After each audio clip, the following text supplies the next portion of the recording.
calling him a beta, but a lot of the time, like, he's playing the extremity where he comes in late to close that round. So if Shui can't call them into a position, and they're just getting absolutely domed by Modesty Orb or a Nico one tap, then Frozen's going to have to clutch out like 1v3. And that's CSGO tournament. easy against a team from G2. I wasn't available for the Mouse G2 series, or not the Mouse G2, the one that was before this, the Ants Movistar Riders. I kind of woke up to that, and map 2 was very, like, both maps were very quick, so it wasn't like a matter of me needing to record, because by the time I woke up, it was probably going to be another half hour. That being said, I might have to leave for this stream. We'll see. I'm probably gonna have to leave, but I wanted to get at least watch map 1 if I'm not gonna be able to watch any of the rest. If anything, I might go AFK, but it's probably gonna be a fucking hour I'll be gone. So so yeah. Oddly enough, it was Nico who kind of started Pro League this season. He even tweeted, not sure what's happening with CSGO or CS2 at the moment. The way it seems, I'm gonna have to really like invest in that PC before I can start properly streaming it, because no matter what, my coding is just gonna get absolutely railed when I start playing the game, and that itself is going to cause a lot of I'm too busy doing Pro League. We haven't really had the time to sit down and play many games with him here, but I'll be honest, this could happen. It's not going to be worth streaming the game if you're basically just viewing it at like 15 frames a second with massive lag spikes. So I'm probably just going to hold off on that and play Valorant until the unforeseen future in terms of streams. Either that, or I'm not really sure what I want to do, because I don't want to continue playing Valorant. That's just me. I'd rather play CSGO than Valorant, but in the same breath, realistically, it's gonna be a while until I'm able to do a good upgrade for my PC, before I can upgrade my PC. And so, with the unforeseen future being as it is, I'm probably gonna just continue to stream, but just Valorant on the side after this tournament's done. And then I think what I'm more intrigued in doing is more, not analyst, but kind of really getting into these tournaments, because we got the Blast AMs, IEM Sydney in 17 days, and about 15 days after the tournament. So there's going to be some fun and exciting matchups that are going to be happening here. But, you know, like the EU, so get on teams and AM.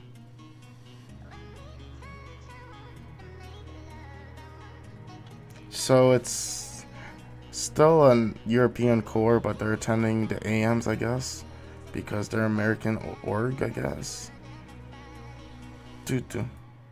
I'm really not sure about that, but yeah, I might watch them, I might not. I really don't know, right?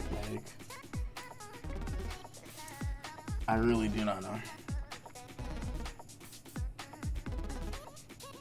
But for now, we're gonna just enjoy ourselves and not think too much into like about the stream shit. I think it's just gonna be something that'll come in eventual time. But yeah, other than that, I'm kind of just chilling. Hello, Toby. Hello, buddy.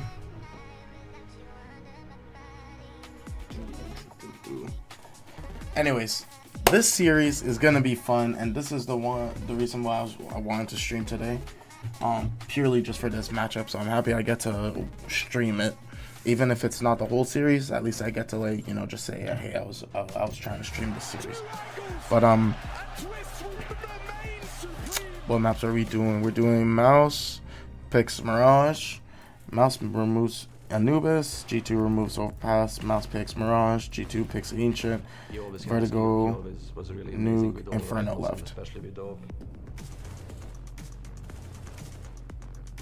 He's a very smart player and a very aggressive player if you just let him play his comfort zone.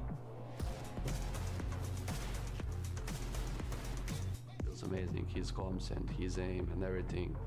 I think we've been working a lot, just focusing on ourselves, making sure that we are coming prepared. We are really good individually, really confident, and that's the biggest issue for other teams. I wouldn't say I look at it what's dangerous in G2. What I would just say what's dangerous for us, and that would be coming into the game unprepared. Mouse is a great team. I think they need some experience playing in front of the crowd. We are able to deal with the pressure, Literally, the nerves I called that it. are shown on the stage. We have fresh ideas. Frozen especially is doing really good lately. We're working every day on ourselves outside of the game, inside the game. One of the youngest IGLs, and he showed that he's capable of big things. All of this is just a progress for us and just a journey.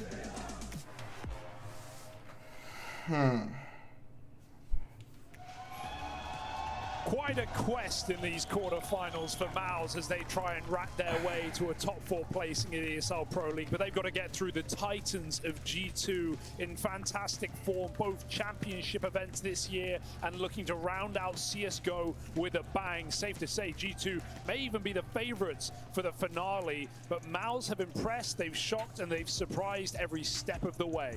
Yeah, I think it's really the step up from Gympad in this series where you're kind of like, okay, this team can compete. And now when you look at that kind of board that we had before the playoffs started of Vitality, of G2, you put ENCE up there as well. All of a sudden, Mouse creeps into that conversation where you're like, wow, actually, the way this team looks, like eye test-wise, they can compete with the big three. Yeah, I mean, you know, they already have a series of great wins to their name, right? Wins over Furia, 2-0 there. Very dominant for Mouse. That win over FaZe the other day, that's what got them into this quarterfinal. And now it's G2, the greatest challenge yet, playing for their first time in these playoffs, in the quarters.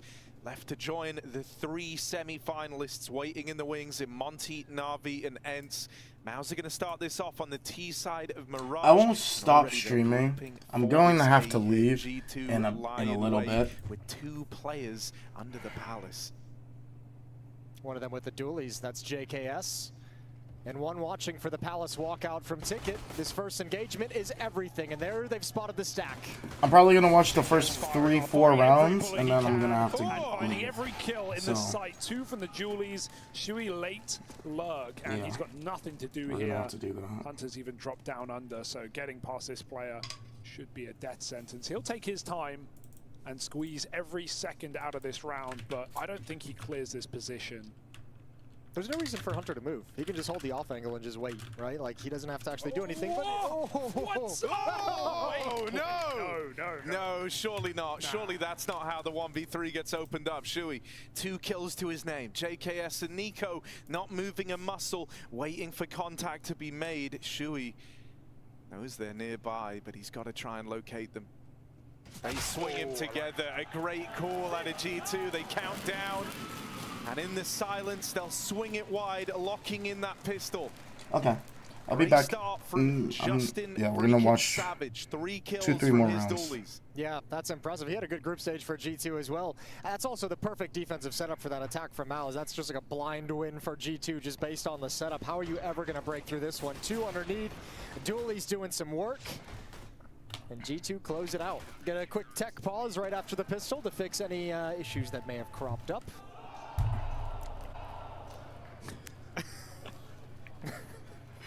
Dude, I love watching Frozen's reactions, man.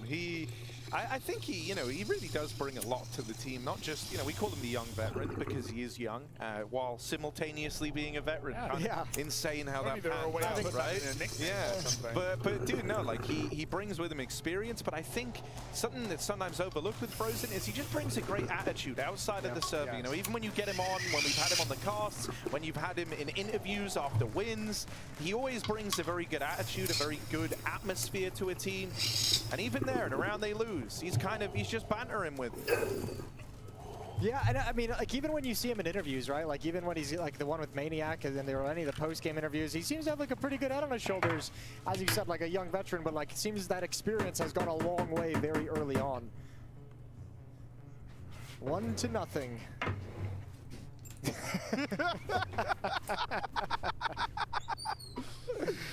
Well, now you have to explain it. Now you have to explain it. No, you don't. No, you don't. 1-0. Oh no. Oh, this is fine. This is good.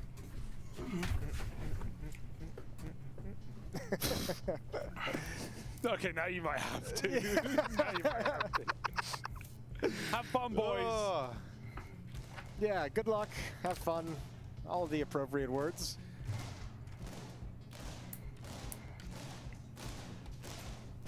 Crowd's getting a bit rowdy. Yeah, they've been banging plastic together all day.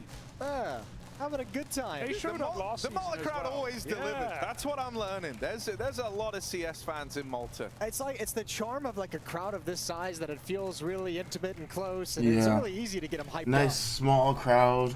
And really, good energy, like, direct fans. It's not like it's not like all the chairs are empty. You know, it's like 85% minimum, or it's usually filled. So during these during this weekend event, man, it's just a good environment to just come by and look at. And when you look at the route that they took, you mentioned so before that was I'd love to come by that match to Malta for their EPL season. You know, they pretty much just even as a fan, with relative ease. This might be the first team in the playoffs that they always can host actually like it's always hosted in give them Malta. a challenge of some kind that can provide some resistance. So going to be interesting to see if G2 can do that, and interesting to see if Mouse can actually respond to it and step up to the plate. Yeah, I think either way we get, like, I'm pretty happy no matter what happens. Either we have this like glory run for Mouse, it's awesome, they knock out, you know, 2 titans of the game, and they do it in impeccable form with a young player who looks extremely comfortable, or we have G2 reassuring us that they can keep up this form in the championship level events in these you know, arenas that they've already done in Cologne, by the government of Malta and the Malta Gaming Authority, the final CSGO LAN, tasked with the remit of promoting Malta as a center of excellence in the digital and remote gaming sector globally. It is responsible for liaising with the local event authorities. We know it to be true. And G2 want to grab it by the horns here. So round 2 coming through, Mao's on a full eco, and G2 holding off on this B-bomb site. Hooksy's going to have to use his util wisely, but the jump spots give him early info. Flash in the top mid. And Hooksy jump spotting.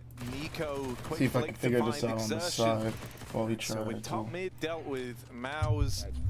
Mouse just on a pistol buy, not much you can do. Second round. For the best. Yeah, nice and quick.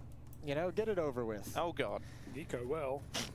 He's gonna farm some cash, isn't he? Nico's putting like a hard limit on just how long this round can be. And he doesn't get a kill because they've all been cleaned up in the B apart. Well, his teammates saw him coming in, he called it out, so they smoked him off. They were like, no, those are our ego kills. We want those. It's a good team right there. Yeah, we want the stat pad. Get it while you can, get it while it's hot. And hot off the presses comes a Mal's buy round. Yeah, AK-47's picked up good amount of utility as well. 2-0 for G2, but first opportunity for Mouse to really get swinging in this matchup, in this quarterfinal matchup. ENCE awaits the winner of this series after a comfortable win over Movistar Riders earlier today. I do not know how to get tickets for this fucking game. Yeah, I mean, ENCE looked super comfortable there, so that's gonna be a banger whatever way it ends up. No! Nico, crazy way to start this round. As he's flashed into ramp, he gets out with 2 on the MP9. So I think there's a second player, Anti, who's meant to swing and trade that. The swing comes a little late, it feels like. Maybe he just got caught by the flash, but yeah, Nico should not be getting more than 1 in that position. Especially with the MP9, that transfer. Mine doesn't work like that. I think if he has an M4, he probably doesn't get to be honest. It's the close range chunking. Oh, he goes for the spam. Not his first time. He shot too soon, but he will take 1 kill. The impacts in the site gone after 1, and they know another man is deep in the jungle. Oh god, Hooksy has the bomb. Oh. Well, dead in the water now. Yeah, this round should be over on that alone. Frozen, can you make it interesting for us, my guy? 1 player in the site to deal with JKS dead down under. There's a world where Frozen could make this interesting yet. They clear this. Very low HP on Nico. He is dead in one bullet. But Hooksy dealing with Frozen, leaving it all on exertion in this 1v3. Gets the info about Nico in the site, but it's Hunter from the spawn that's the nasty surprise. That third man comes in for G2 and keeps the scoreline flawless at 3-0. Great communication from G2, trading peaks, not overplaying their hand. Even that nade looked dead on. Xtrfy just avoids it. A very heads-up player we know him to be. I mean, Mouse are the youngest roster in the playoffs of Pro League, maybe even the youngest team in the top 20. I mean, ever. The youngest team ever. The youngest team ever. It's funny, they have like kind of like the same vibe about Frozen being like, because they are so young and they did come into this as an academy team, but they kind of burst in and were making playoffs pretty quick, right? So they have a shocking amount of experience for how young some of the players are. 2 free upgrades in that round for G2. You know what? And Nico both upgrading to AK-47s. I might. $279, $300 for EPL tickets. Or for IEM Sydney tickets, front, like, damn near front row is not terrible. Was that? Let's say 279 times 1.13. So we'll say, yeah, this is looking clean. $300 for tickets. I'll say for 3 days, we'd probably be paying like 1,500 Australian to Canadian. Is 1,300 Canadian. That's not too bad. Depending on your choice of travel and everything. Dude, the thing that's even wilder is just that, like, m0NESY came through having had a very good group stage. If you remember, it was actually like Nico who actually had a couple of like quiet games. So instead, it was other people like stepping into the limelight for G2, and it feels like m0NESY's just keeping up appearances here as we've gotten into the playoffs. Okay, for I am gonna have to disappear. Had to start the playoff journey. I will be watching this, it's actually looked and then I'll be coming back to the series.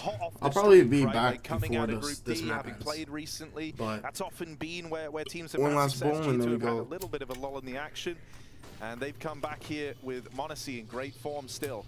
So Mouse, no freebies in this series, and another kill on the opener from m0NESY's AWP. Nico will even do a lot of damage in mid, and Hunter will be there to capitalize, keeping the advantage in G2's favor. Look at how m0NESY just played the smoke fade. Like, I know there's not been a fight here, and I don't look like I'm commenting on anything super cool, but he just stood in the center of the mid window waiting for the smoke fade. That's the kind of confidence this guy's operating on right now. Yeah. And he knew that he had Shuey trapped in, so he's going to collect that kill. Jimmy, 1v4, down to the 1-on-3. Gonna roll him back to ramp, but they have the bomb.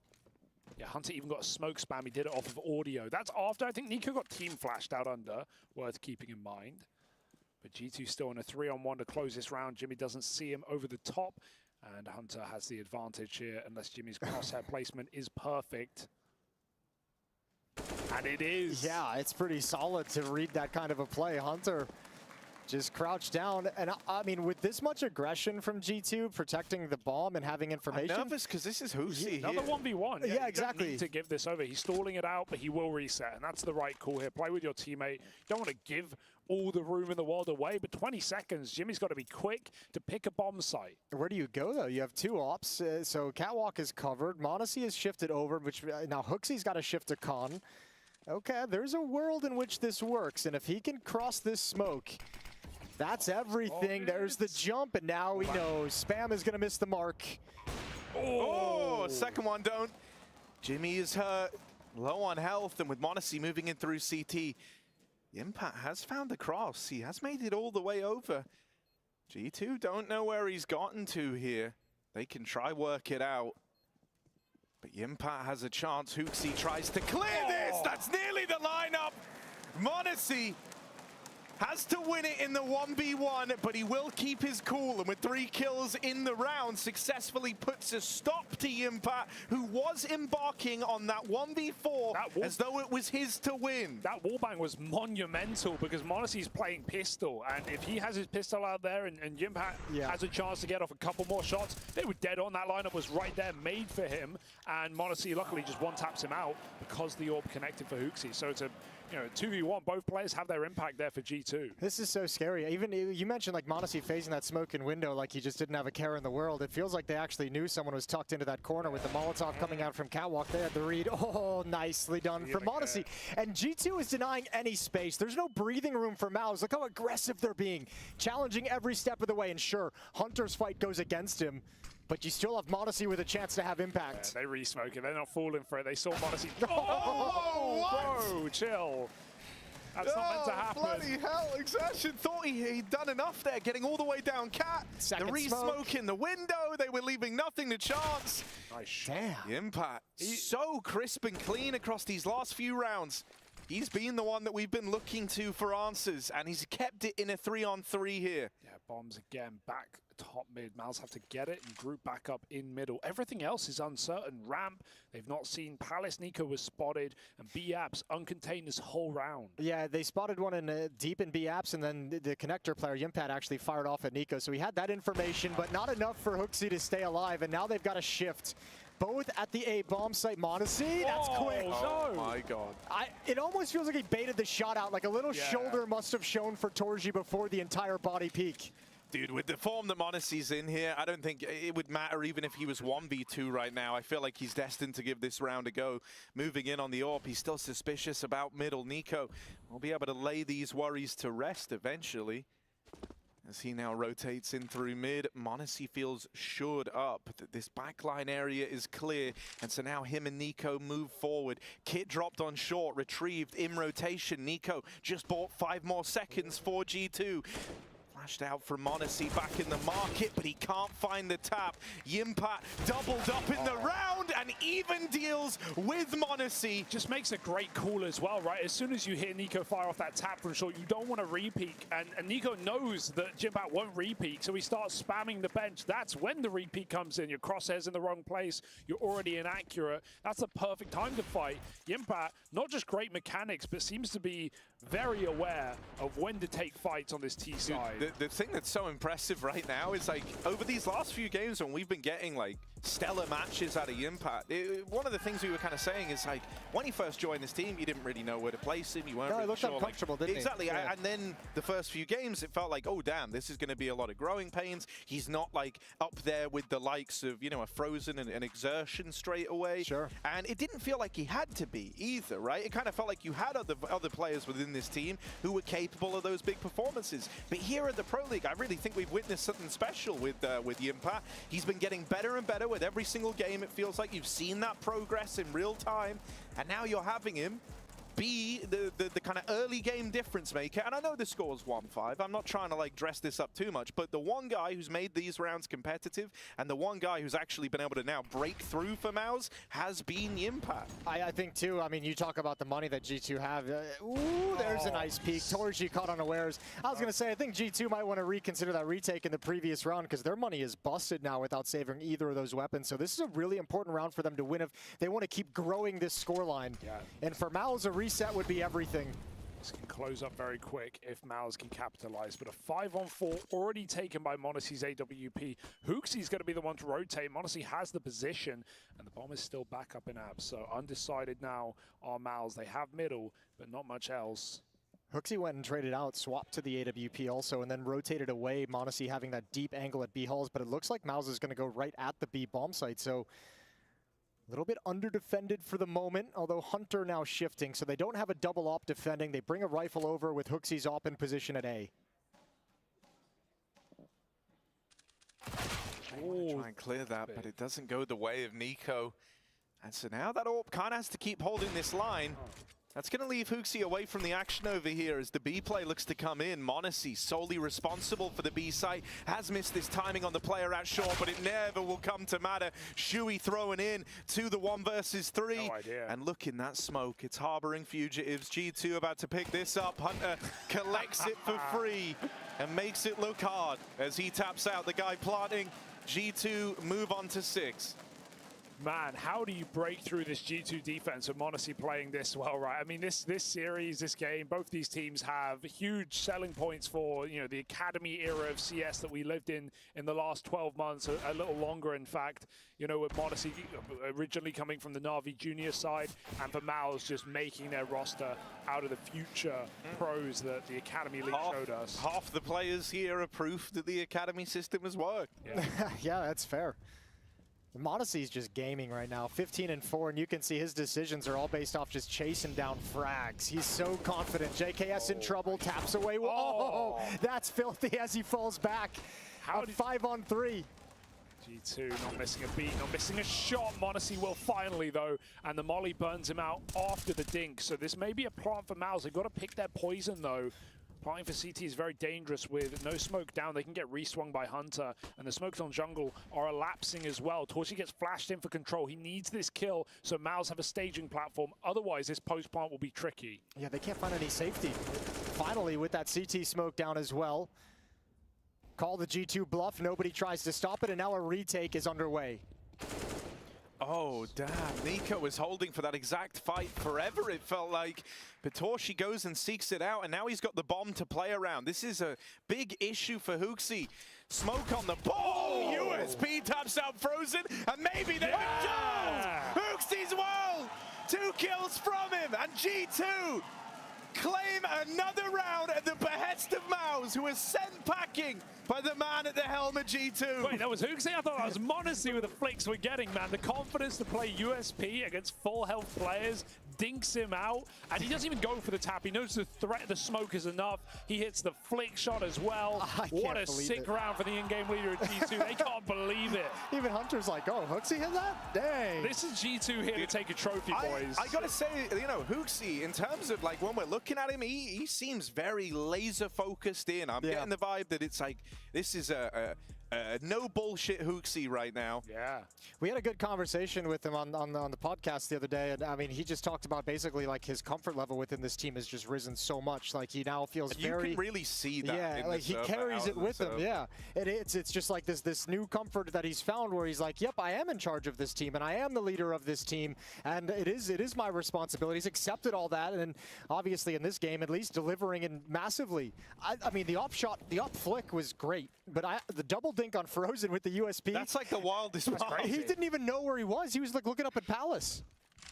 Unbelievable. He was not brought in this team to do that, but that's going to keep G2. But we take it. Yeah, in control. 7-1. They have no money, Jason. They're still on the edge of reset. Every step they take, they could fall through the holes.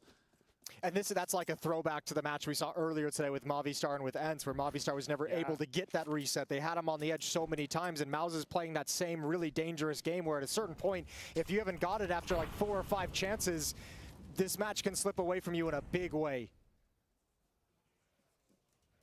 Yeah, the scoreline may look one-sided, but everything can change very quickly. So let's see if MOUZ can make that change happen. Yeah, look at the utility that G2's working with at the minute. And I think that's why we're seeing this push in the B halls at the moment is they don't necessarily, they just throw their last dump of like delay utility, and that's the timing they want to hit to make these flanks happen, to make these rotations happen. Such a big stack as well. m0NESY doesn't even need to play forward. He's got teammates coming in. JKS will get picked jungle side. They should know they have room in the site now, and they spotted m0NESY on that jump. He doesn't know the info they have, and Sui finds a double entry into A. Just Hunter left up. This would have to be ridiculous, and they will not let it happen. Heads-up fights come through for MOUZ into an A stack, and they do what we say, breaking G2's money at a crucial point in this half. And one of the more passive defenses we've seen out of G2 on these full buy rounds, right? Like we mentioned it early on, how aggressive G2 is being, pushing top mid, challenging catwalk, challenging window, you know, flash peeking down A ramp. This is one of the ones where they sat kind of far back on their haunches and just sort of waited. And you can see the danger that presents when you're giving MOUZ and giving these players that much space to work with. G2 had to buy. They have multiple players on 1400, so this is not a decision they wanted to go for, but their hand gets forced. So MOUZ get to redeem a couple of freer rounds. I don't want to jump the gun with the NiKo Deagle. This is like the one round that ain't so free, but if you get through this one, you're on to the winners, and you get a couple of freebies. Not a bad way for this to start. Torchy finding that opener on the AWP. Quite the man to find as well. Nico out of the round, relegated to watching on from beyond the grave. And you'd argue he's probably the biggest danger point in a round like this with Deagles. Yeah, m0NESY's scout we know can do some work, but that Deagle from Nico, 1 or 2 picks here or there, 1 or 2 nice shots that he's delivered throughout his career, and could have all been over. So that danger at least gone. Molly in towards ladder room is going to force Hunter up the ladder. Hooksy's just trying to set him up, but they're not coming cat, they're going up con, so this will just be Mouse waltzing into a nearly empty A site. Only JKS back in spawn. Should I say only, though? A quick D connects, and suddenly his team are activated on the flank. Yeah, that was always going to be that eventuality. Hunter jumping in, gets taken down. Hooksy as well through the smoke, and outside of the initial shot. Excuse me. Oh, the cover just gets there in time from Frozen. One from m0NESY's scout. How wild can he make this? Monsley trades up onto the Deagle, tries his hand at the no-scope, but the Deagle won't connect. Shui still standing strong. And Mouse get their third. They're about to close this gap up in a very big way. It speaks for G2's ability when we still get worried, even in those very favorable situations for Mouse up against armorless Deags, but that's the way it is sometimes. We've got another eco here for G2, and Mouse get to find 4. So they've got something on this T-half. What's Jazzy doing with the one smoke? Oh, Can I lob that out over towards Con? Just stalling. All right. Oh, trying to force them into the A play, B stack rather. What am I saying? Trying to force them over towards B, hoping that one smoke down in the connector is enough to influence where this play ends up. Okay, Xtrfy's like, nah, I'm good. I don't want that fight. I saw 3. Shui does. Yeah, they're coming in for the eeks. So wait, you're telling me there's 5 ecoing players over at B right now? Damn, I got to get my fill. The in-game leader's dream. Oh. m0NESY is smooth. There's a gun there. Can someone get it out? The AWPer doesn't want to dilly-dally with the bomb. I think they've got enough players, right? And they can just hit the pause button and wait for the reaction. You have to know someone's coming for that AK. So it is recovered for free. AWP peeks out a little bit late. That means m0NESY goes down. I like the patience here, though. They know they've got them boxed. Frozen brings his sellotape to the site.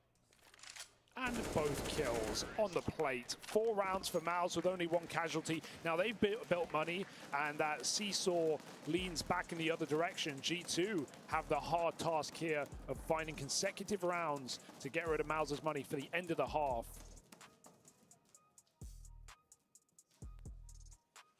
Three-round lead.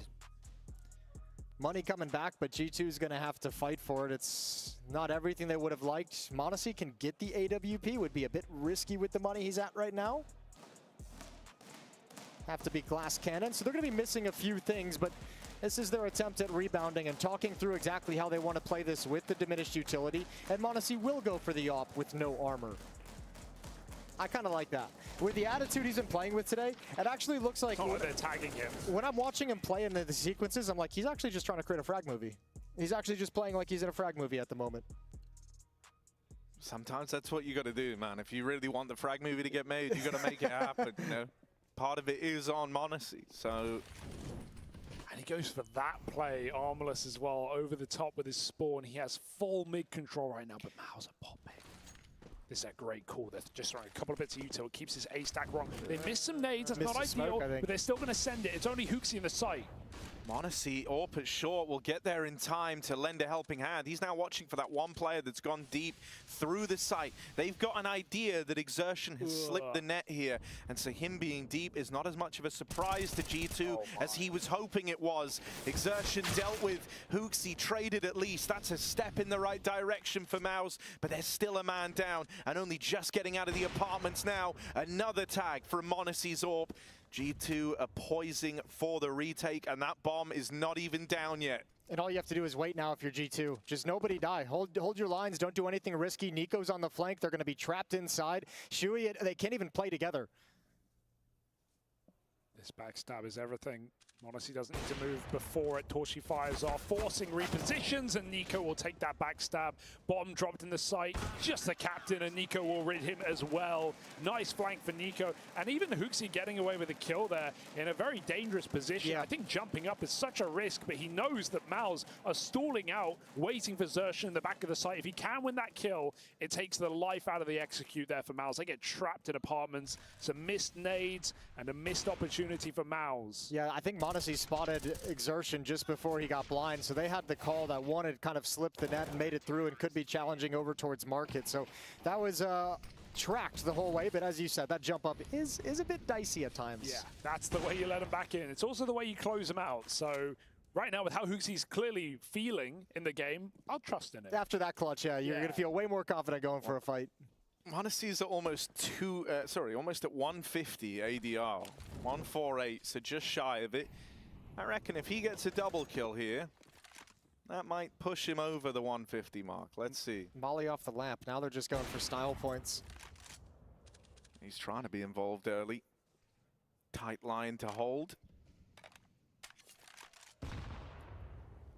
Mouse are having to explore elsewhere, looking down through lower and sending Shui out in a top mid.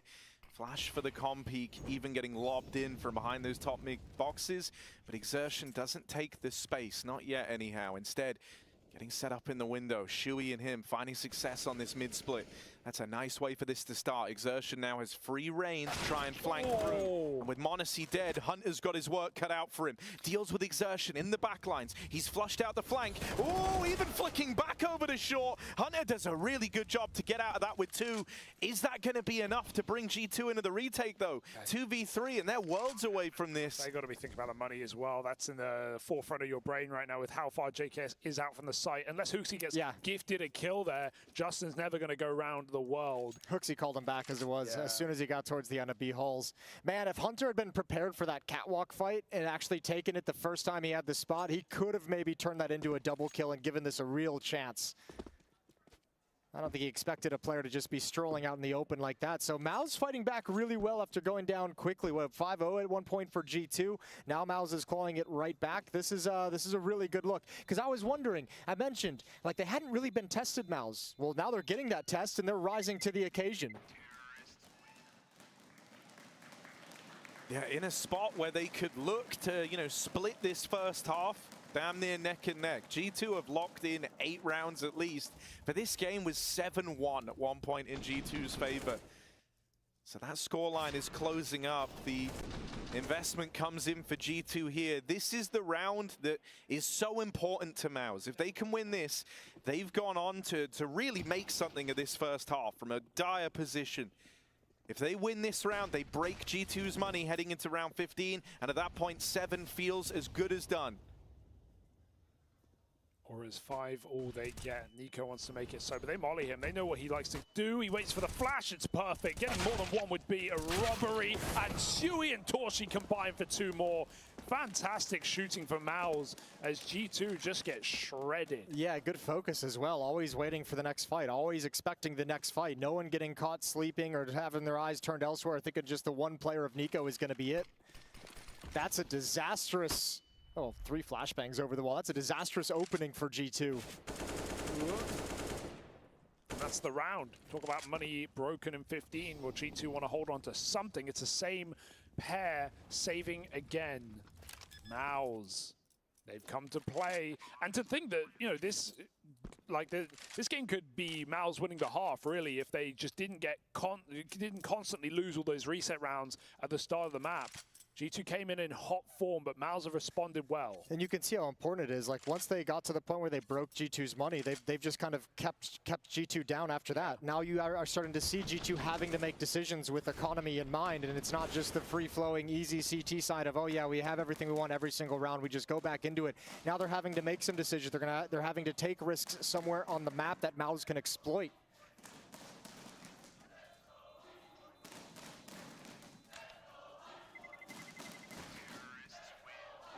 We love the Maltese crowd. They show up. Same as last season for FaZe's Intel Grand Slam. It got loud in here, and I imagine over the weekend that will continue. Hell yeah. This is just day one of crowd. Yeah. It's Friday. We love it. Final round of the first half. Mouse within 2. Looking to close that gap. 2 SMGs for G2. A scout on m0NESY, who's really cooled off.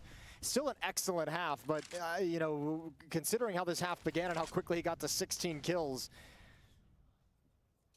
he hasn't had the same opportunities in the last 4 or 5 rounds.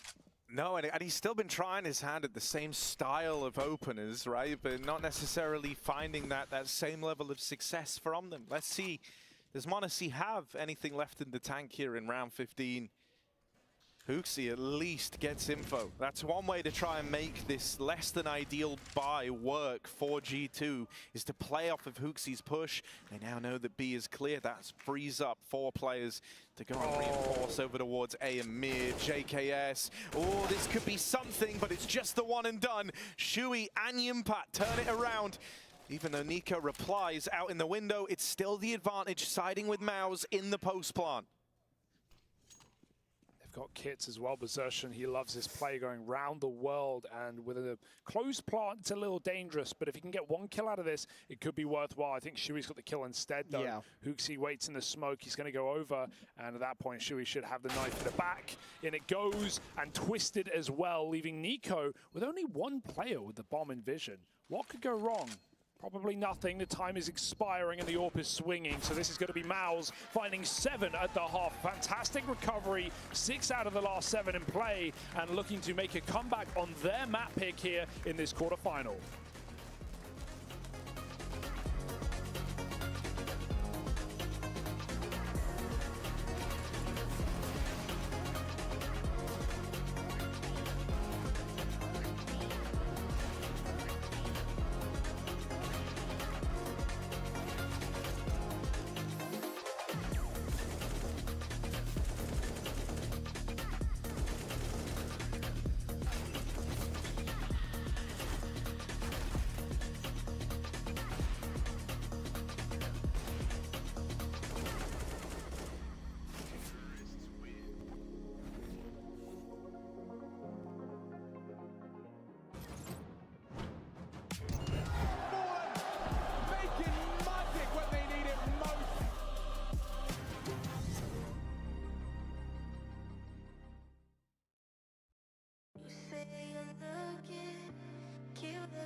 Try, never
got a chance in this one.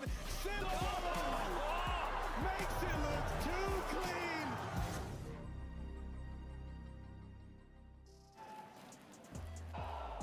G2 started this one off looking lights out. They were sat 7-1 up over Mouse, but then Jimmy, Shuey, and Frozen decided to get switched online, decided to get activated, and this kind of firepower trio has started lurching a bit of life back into the game for Mouse. They go on quite the streak towards the end, taking 6 of the last 7 rounds. And so that first half ends up neck and neck with Mouse safely switched online and looking to offer up a good fight here in this series. Yeah, that's the tantalizing prospect of this second half, is the way Mouse came alive as we went deeper into the first. So let's see if they can continue it. Let's see if it's bot time for Exertion to show up in this game, because that brings a whole new angle to it as well. Now, you got to be careful of Nico's P250. Rest of the team coming in, and Chewy's going to pick off Modesty and Hooksy, and the defense looking real strong. Captains can frag it there, no doubt about it, but is it enough to break through on this B push? It's just JKS and Hunter a long way from home. If you can get the bomb out, that'd be massive. JKS takes a 3rd kill and dodges death with the bomb as well. Hunter's taking that space. I almost tore my pack window forcing CT rotation. JKS knows he's got the whole map to run. I got a crazy pump though. That was an amazing workout, but no one comes in I felt like a little pop. Exactly. Oh no. Oh god, oh my god, no peek yet, but Frozen gets that for free. Justin can get away, but throwing back into a fight that he can't win. I know if I kept doing it, I would have CT's open. That's such a surprise. That it was so obvious. G2 were rotating out of the bomb site. The one place they knew they had was jungle. Short's contagious. That's where I guess the problem is Hunter's been watching for that rotate for a while, and I think the issue was that Frozen had actually beat Hunter on the timing in the first place, right? So they never knew where this guy was, and they thought he was still over towards B. Yeah, backwalk through CT Sport, that's optimistic. Yeah, they could have been a little bit more heads up, but they obviously were convinced, as Harry said, they had beaten the timing, that they kind of knew the timing, so not expecting anyone there, and unable to plan for catwalk because they realized the peak can come in. JKS 1 HP.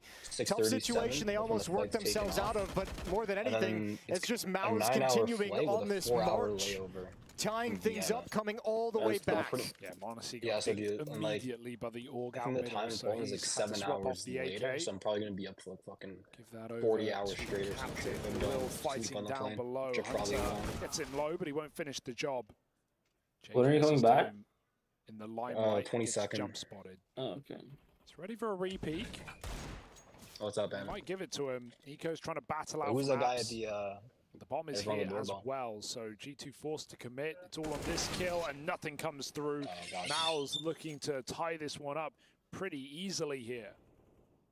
Let's see what JKS has got. He's been on point. He was another one of the players that was stellar throughout the group stage. Oh, turns back instead of away from the flashbang.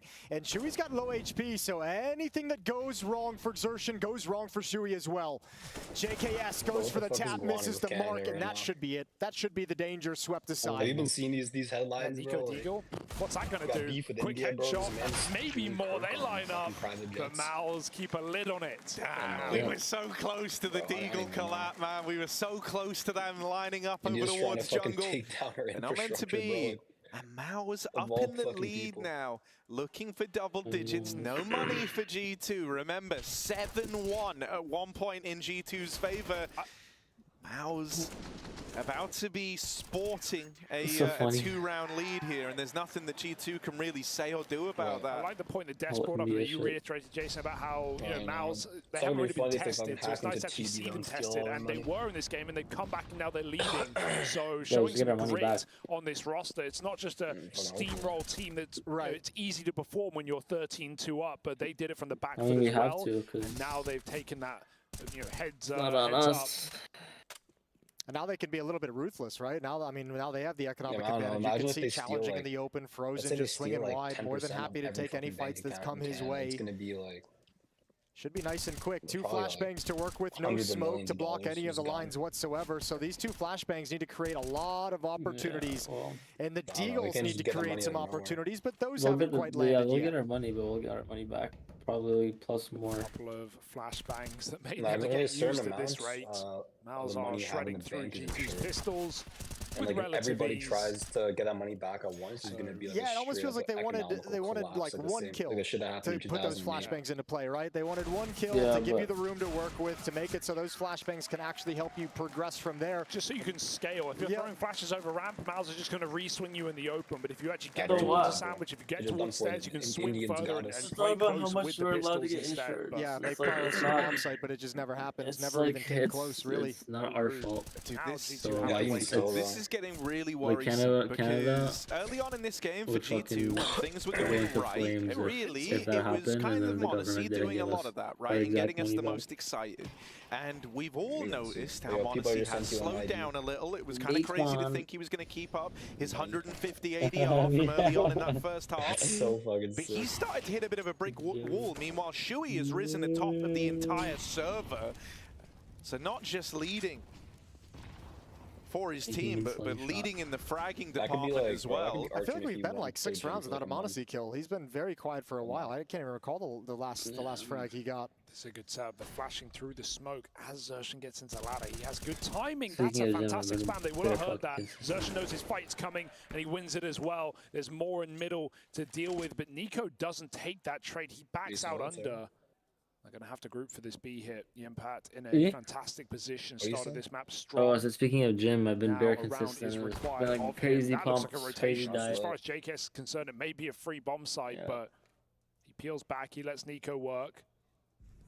What happened was, if you're not like 160 pounds, is more open than the other, but that's forced their hand. It's over. Yeah, with this backstab, with this B stack, there's no way through for G2. Yeah, I don't know about. They still don't even know Jimbat's here. Like he might. I don't even think he's going to be necessary. Don't show. Oh, he showed. Yeah, that's almost like insult to injury. Yeah. Like even if you had gotten this kill, you would have still lost. 3-round lead now for Mouse. So I went 2 days ago.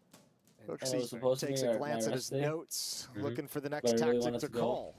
So I went, this map got out of hand real quick if you're G2. Okay, so I did legs. My legs were sore for 2 days, and then I did arms and shoulders, and then she's on the phone right now. It's like the fashion in how this has spiraled so quickly as well. The fact that like on both of the little streaks we kind of had Mouse very quickly take some form of economic control, and you touched upon it earlier on. You were saying like that was kind of when Mouse started chaining all those rounds together, right? Was when they broke in, they broke the money. Suddenly G2 didn't have all these options open to them. And so it kind of feels like really 1 or 2 rifle rounds have influenced the entirety of the game here if you're G2. So quickly this one's gotten away from you. All you need to tell her is that she can come in and she can view inside one. Scary amount of room, and this is perfect for a fake. Yeah, but he should just clap. I mean, much better. You know, he's going to be able to draw our bodies away. Oh, yeah, and he's set up Hunter all the way up. And now they get on his Tech 9. And in tandem, JKS still gets away with more. It's only Impact left standing now. 1v5, and the best he can hope for is a save here, but not even that's guaranteed. Monacy dead up in the apartments. And so he should look good to get away with this, but look at the mini-map. This round is all Seamus is coming back next week, by the way. D-kill coming up ramp, taking all the space in the world. Kind of like out of commission. Making Mal's real nervous, taking their eyes off Con where Hunter springs into action, but that is an impressive round for JKS. And more than anything, look, this is a gift. You're not going to be able to replicate this, but this is a nice thing to have in your back pocket that you're able to take away. And if you can build upon it, then all of a sudden you can regain control of the map. 9-11. Yeah, that's a robbery of a round there for G2, but it can't be a flash in the pan. Yeah, I'm going to differ a bit. There's some money on the CT side that G2 really has to force him to burn through. They have another buy even after this next round comes up. What time do you want to hit the gym tonight? I also love the way they design that kill. They lock him in. JKS doesn't play early market. Hunter doesn't play early apps, even though they can. They wait for Hooksy to get in position as well. There's literally no exit for Jimpat. They know they've got to break this cache sooner rather than later. G2 get full control of middle. It's allowed by Mouse. Unfortunately, not said his name too much in this map so far. This would be a great time to come alive, as Monacy did on his CTAWP venture. Shui is 23-4. Monstrous map for him, side by side with the Hungarian. Nico coming in from on the smoke spam and the Molotov. He's not safe here. What the fuck? Oh, they're baited into that Torshi orb. Monacy dead on that swing. Hooksy will punish, and now dons the AWP. You've seen more and more of Hooksy on this AWP. Justin rewarded for his patience in towards ramp. Fed that kill from Shuey, who was looking for something to give to give Mouse an edge here. But G2 punish every piece of this re-aggression all across the map. Wherever Mouse go looking for info, it's only digging their graves deeper here. Well, now G2 has to be careful they don't do the same exact thing, right? Like, Hunter's about to go on this investigation. He's got like kind of a one-on-one duel, but if Jimpad finds him, all of a sudden this could kind of slip out of their grasp. He's got no backup, no chance to trade this, so timing is kind of everything. 30 seconds left as well. Hunter dead, and the bomb was moving over. G2 both in the apartments. Mouse are both waiting here. 20 seconds. Oh my god. 4v2, and Yimpat, he gets the spot. He now knows it has to be B. That was the bomb going in first. Frozen catches it crossing, and Mouse, 2 versus 4. They have just robbed G2. They've stopped G2 picking up any momentum back into this game. They've locked it out on the back of this 2-man holdover at B. Yimpat and Frozen deliver for Mouse. Man, that's such a great position for Yimpat to be solo B. Sure, Hunter sort of walks into it, but he has to make noise unless he's got the silent drop off of the balcony, and Yimpat hears him. He has an easy 1v1 fight, and at that point, G2 is so committed to their position in apartments. The bomb getting spotted is the big mistake first, but it just comes crumbling down there for G2. The biggest issue in that round is how long it takes Hunter to walk that whole way through halls. That chews like so much time off the clock, and by the time he has the information, G2's not like grouped up anywhere to take advantage of it, right? And then they're locked into the B hit. They're locked into the B play with 20 seconds on the clock. Disastrous round for G2.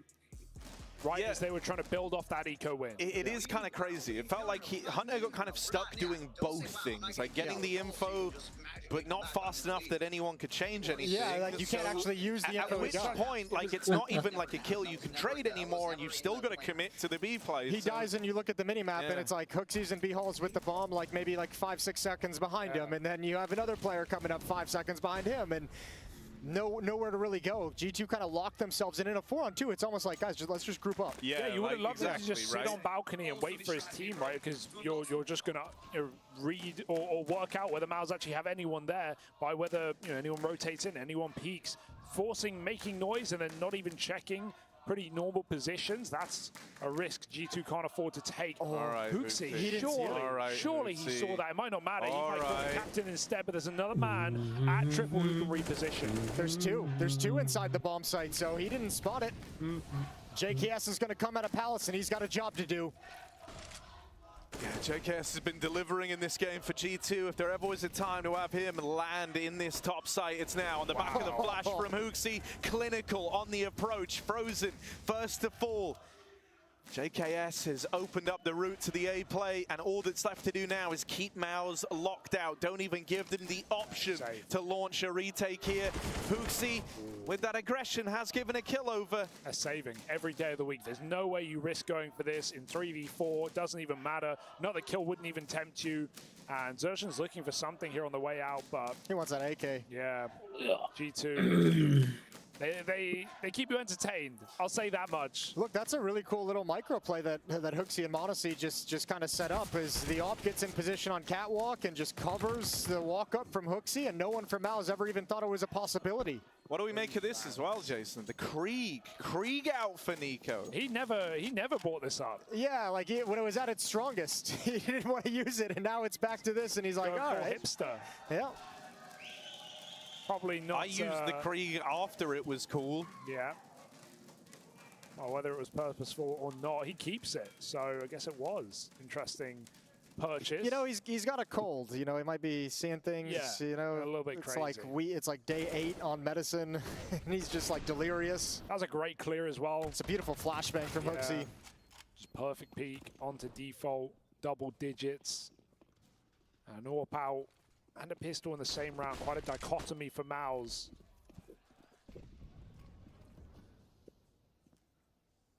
This is neck and neck. I mean, this round is weighted super heavily in the grand scheme of the game, right? Like, more so for Mouse than anyone, right? G2 can sustain a loss and still get a buy up. Mouse not so fortunate. This is dangerous for Shuey. Going for a con reposition. We got a boost up for ZS10. He misses that time. Hooksy into the orb. Hey, Torchy's a bit of a turret right now. Put him in this spot. He will give you the goods. There's another man and connected to worry about. Hunter's trying to clear it. Oh, did they check that? JKS is so like laser focused in this game. Oh, weirdness! He didn't clear out Hunter, and so that one is just delivered to Hunter for free. Now they're going to boost up into the window. Hunter doesn't take the space immediately. He's just going to wait there. Nico is trying to be quiet, trying his best. Don't worry, I didn't think anyone heard, bud. It's a gamble stack for Mouse because of the money. They don't have enough cash to really fight for this. I like this call, though. Yeah, stack B and just kind of hope and pray they end up at this bomb site. It's not going to happen, so they'll just save the weapons. Nico's cleared out A entirely. Only really CT spawn is any kind of an issue, so should be an 11th round for G2, or will be an 11th round for G2. Yeah. I like the Mouse are willing to make a call like this. It's very meta, but it also gives them some breathing room in the next round to actually fight on, to still eco on 2 players. You can absolutely win these rounds. The bummer for it is the losing bonus is, what, 1 round? So it's like $1,900 that they're going to get. So it's not anything pretty. So they'll kind of have a decision to make if they want to buy up on Xtrfy and shoot. I imagine they would just save and just use these 3 rifles. Get to 12-12, have a full buy, and even then I'm being optimistic. It's going to be a 4,400. Yeah, if anything, you're kind of wanting to like try and double AWP save if that's a possibility here for Mouse. Obviously, they could just win this round that's coming up. You have the tools to throw some tricks out there, right? To go for some kind of a setup, at least some kind of like an opening pick with the AWP. So ways to make this round interesting, and if they can't, if they don't succeed in that, well, then Mouse are hoping they can at least take the AWP with them. Final timeout called by Mouse, and that's the whole conversation they have is what can we do in this round with these 3 weapons to give us a chance to win it? How do we want to play if things go south? How do we want to play it to save and preserve these weapons as much as humanly possible? Economy is going to dictate a lot in these last 7 rounds of play. Yeah, they've not really fought for middle, not to the same extent that G2 did on their CT side. Is that going to be the change? They've just kind of posted players in connector. Try to boost on Cat. They've had ideas, but G2 have been winning the mid control all T side. Both teams having a slow start on their T side as well, but figuring things out. In-game leaders finding adjustments and adaptations to have impactful attacks. G2's on a 2-round streak. And round 24 goes live. AWP, AK, and M4. That's what Mouse have to work with. Yeah, G2 are really building themselves towards a powerful position here, one that would bode well for their recovery. They've kept 8 players alive across the last 2 round wins and a chance to sweeten that deal now. But a quick trade JKS dealt with over in Palace. This one's left even in a 4v4.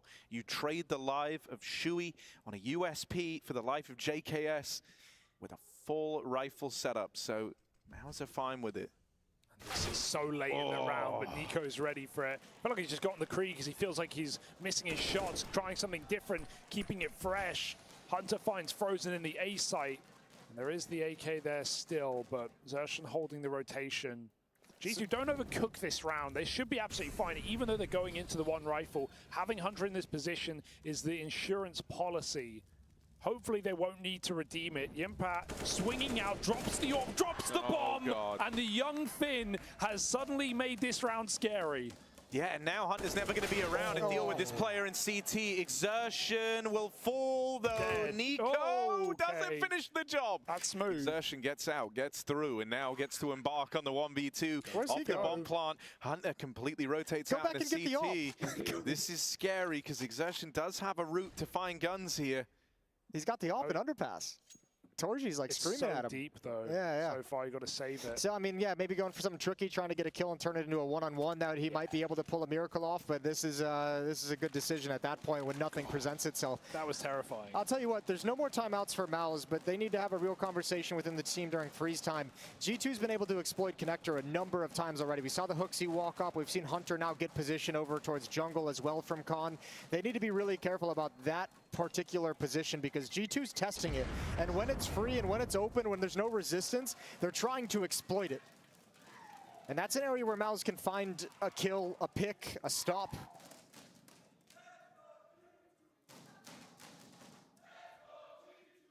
Well, let's see if Mouse are going to be able to deal with some of the good times that G2 have been having in mid and overcon. Well, timeout called in. This one's actually from G2. Mouse might appreciate that, honestly.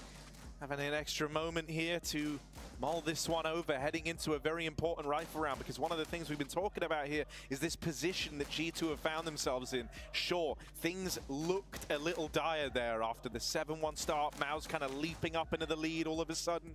You felt like G2 are running out of steam, but suddenly they're building up bank accounts. They're finding some clean rounds. They've got Mouse in this position where they've got to save on the tail end of every round that starts to get out of hand.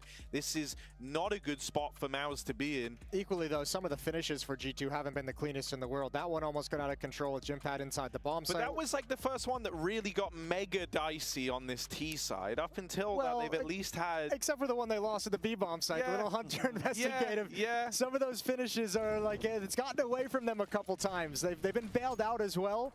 Ooh, but that's something...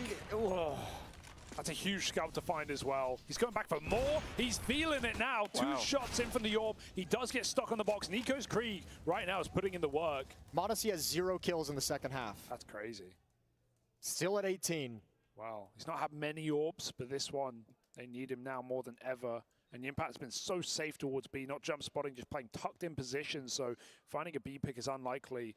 Mouse have double ramp set up, and Nico needs to uncover this. Nico feels so much space right now. He hasn't seen any presence inside the A bomb site. He just gave a little quick glance over towards A ramp, but everyone's hidden. This is a little bit of a trap setup. I feel like if they go A, they're in big trouble. They're trying to show the bomb B right now, but even killing Sui, which is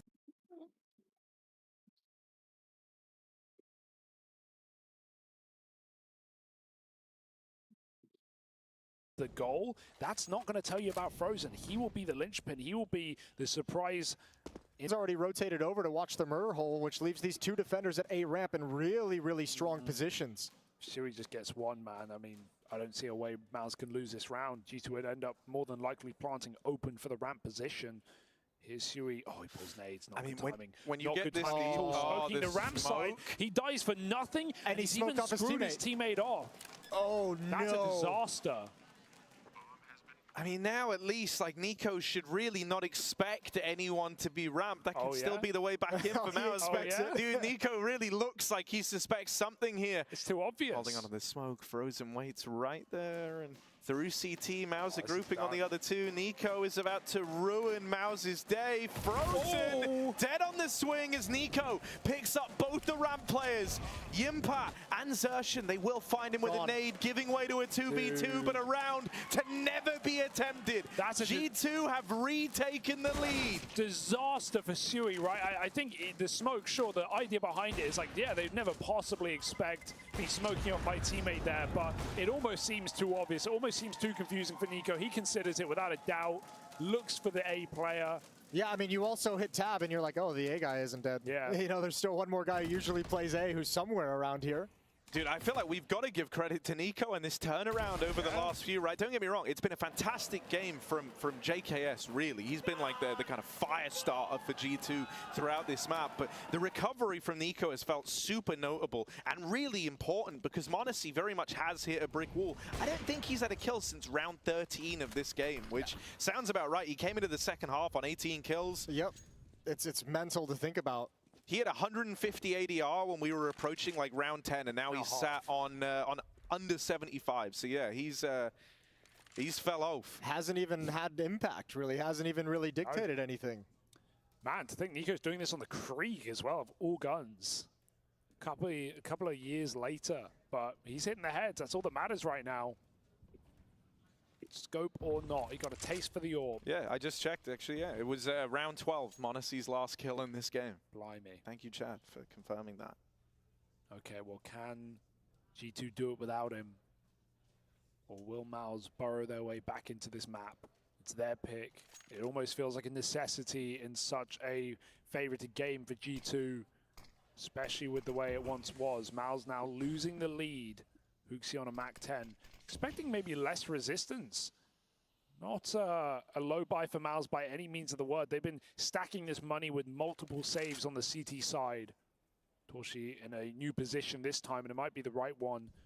But this is not an easy shot. They hit the legs shown. Torshi takes some damage, and Hunter mollies him. Is he going to commit? He does with the kill. He might burn out, dropping into the window. They see the barrel. Modesty might get his kill, but he's splashed out as well. Torshi has the info. Easy frag for Mouse. Hooksy comes bounding out, and while he finds a headshot, he's all that remains, and not for long. Mouse are back.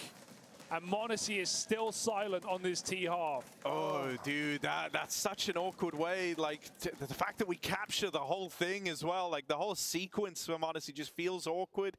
I thought he would have tried his hand at the spam, if I'm honest. When he sees the barrel, I thought he would have tried to spam that.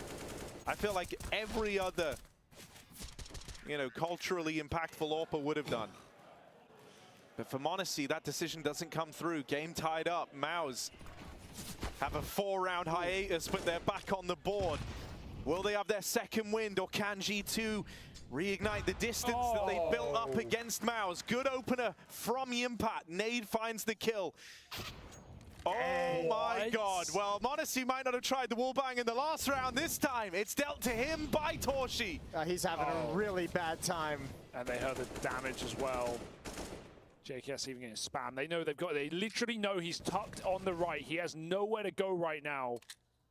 And Torshi, no way you're hunting this kill, you absolute madman. JKS still given a chance. A flash is fantastic. And Torshi drops the bomb. What a resurgence. While one AWPer has died, another has been born. And Mouse bordering a 14th round with a bomb at their feet. Mouse have had some attitude in these past 2 rounds. They have all of a sudden just planted their feet and fought right back. This is they hunted that. Yeah, this is a stellar pair of rounds for them. And I mean, really puts them back in the driver's seat in the last few rounds of this map. I mean, G2, money must enter the mind at this point. They really want to go for this, lose the AWP. It's the only opportunity to have one in the next round. They really need a plant if they want to have like a 1900 losing bonus for them as well. So, I mean, Hooksy will be, and he's gone down. You can't even save anymore. So, Nico, this AWP is very, very important. And not guaranteed either in such a dangerous position.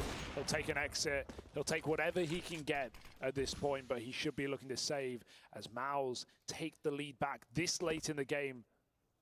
Torshi, a massive 3K. Dude, not only is it this late in the game, but yeah, you know, you've been talking about the money here. That's not something we've even had to worry about for G2. You know, they kind of successfully built up a good bank account. It felt like they'd done enough.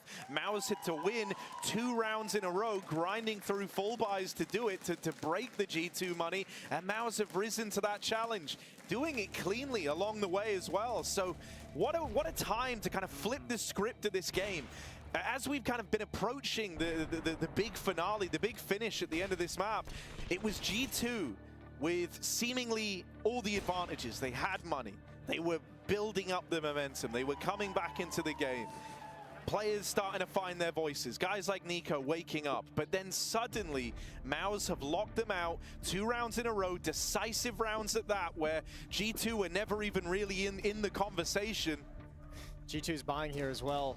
You want to talk about keeping yourself in the conversation. If you don't at least get a plant here, this map is just over. This map just falls out of your hands. And those saves were worth it, hey? 4 rounds in a row for G2 where Mouse kept 1 to 3 players surviving every single time. And they have put their money where their mouth is, where their mouths is. And now G2 have one last hurrah.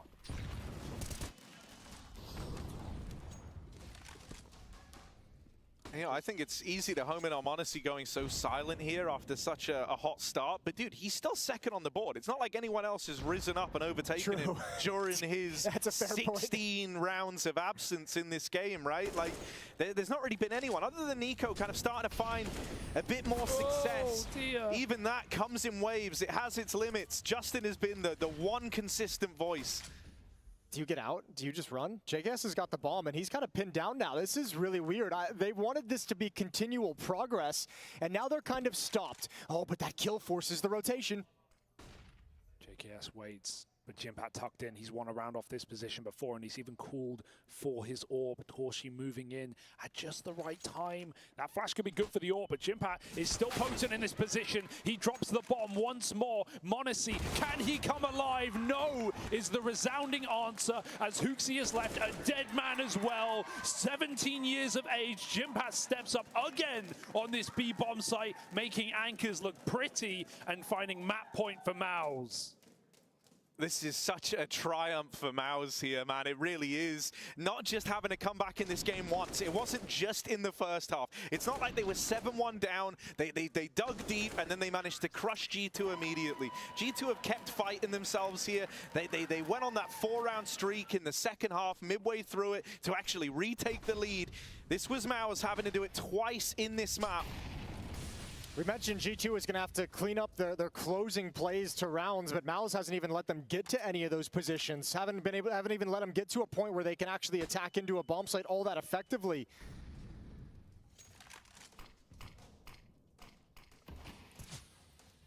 Mac 10, 2 Galils, and pistols for G2.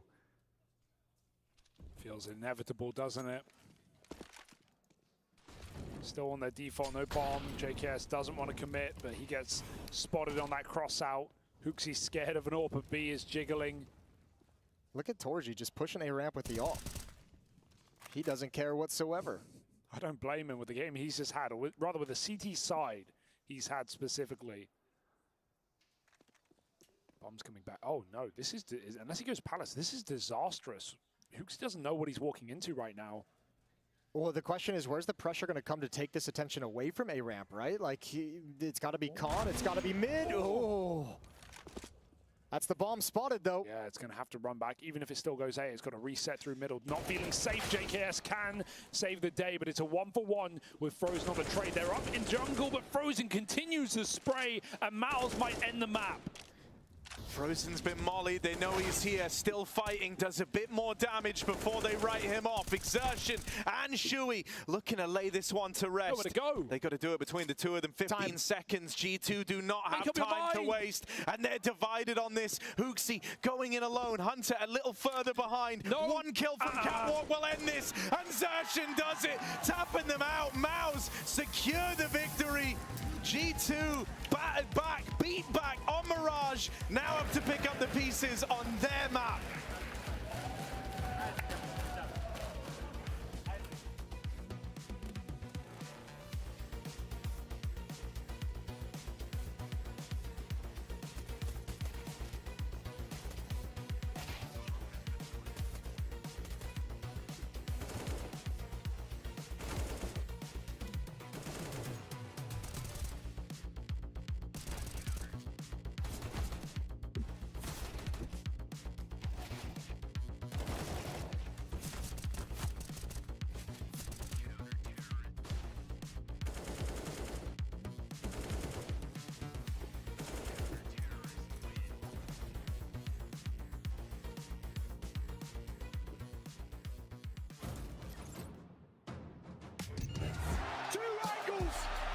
Twist will remain supreme.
say you're looking, keep looking for it, but you can't find it.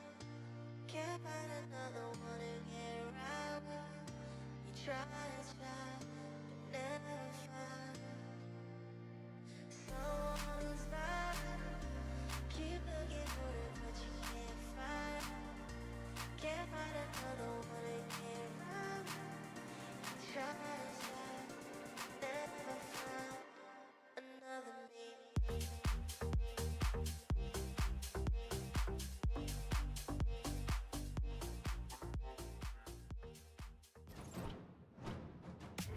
Both sides, Katie nails the shot. 3 kills from the captain.